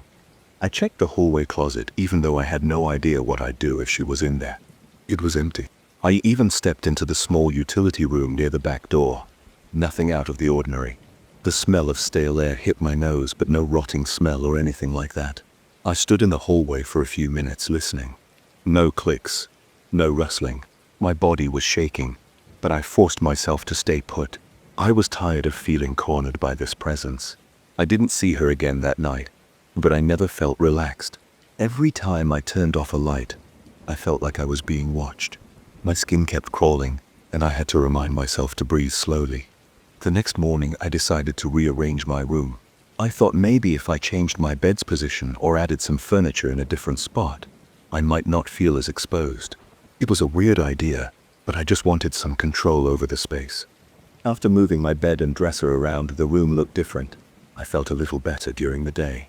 When night came, though, the tension returned. I kept a lamp on in the hallway, hoping that would keep her away. For a few nights it seemed like nothing happened. I actually slept okay for the first time in days. Then one morning, as I was brushing my teeth, I noticed a thin scratch on the outside of my bedroom door. It was near the doorknob, vertical, and about 4 inches long. I ran my fingertip over it. It felt fresh. I had no explanation for how it got there. It sent a shiver through me because it wasn't there before. Now it was there, like a quiet warning. I tried to keep busy during the day so I wouldn't obsess over it. I went to work, went grocery shopping, and tried to ignore any odd sensations in the house. Still, every so often, I felt a draft in the hallway or a sudden chill near my bedroom closet. My body would tense up, my arms would feel weak, and I'd struggle to keep my mind from racing. The last time I saw her was about a week ago. I was sitting on my couch around 11 o'clock p.m., watching some random show with the volume low. The lights in the living room were off, except for the TV screen glow. A floor lamp in the corner gave off a soft light. I wasn't thinking about her at that moment. I was actually just feeling tired after a long day. Then I caught a glimpse of movement in my peripheral vision near the hallway entrance. I looked over, and there she was, standing at the edge of the darkness. Her body was half lit by the lamp.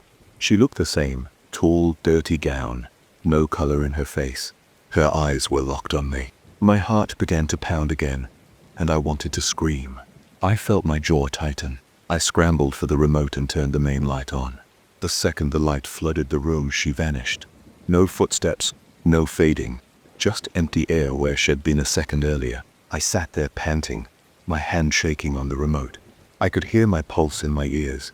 My entire body was covered in cold sweat, and I felt like I might throw up. I leaned forward, resting my elbows on my knees, and tried to catch my breath. There was a tightness in my chest that took a few minutes to fade. I've been considering moving out. I don't think I can stay here much longer. Every corner of this place feels tense. I keep my doors locked, but it doesn't matter. I feel her around me, and I can't predict when she'll appear. I tried telling the landlord, but I left out the ghost part. I just said the place was uncomfortable. He said I could break the lease if I find someone else to take over, so I'm working on that. Before I leave, I'm doing my best not to freak out every night, but it's hard. I sleep with the lights on now. I try to keep my mind occupied, but some nights I still hear clicks in the hallway. I don't know if she'll show up again, or if she'll just keep tormenting me in these brief moments. I only know that she looks angry whenever I see her, and I feel like I'm trespassing in her space. I'm still not sure what she wants or why she's connected to this place. The only clue I have is that article about the hospital using my bedroom as an infirmary decades ago. I guess she was a patient who never really left. I don't need the full story. I just need to get away from here and find a normal place to live. I'm done listening to those clicks at 3 in the morning and waiting for that tall, silent figure to appear in my doorway. I'm ready to go, and I'm not looking back.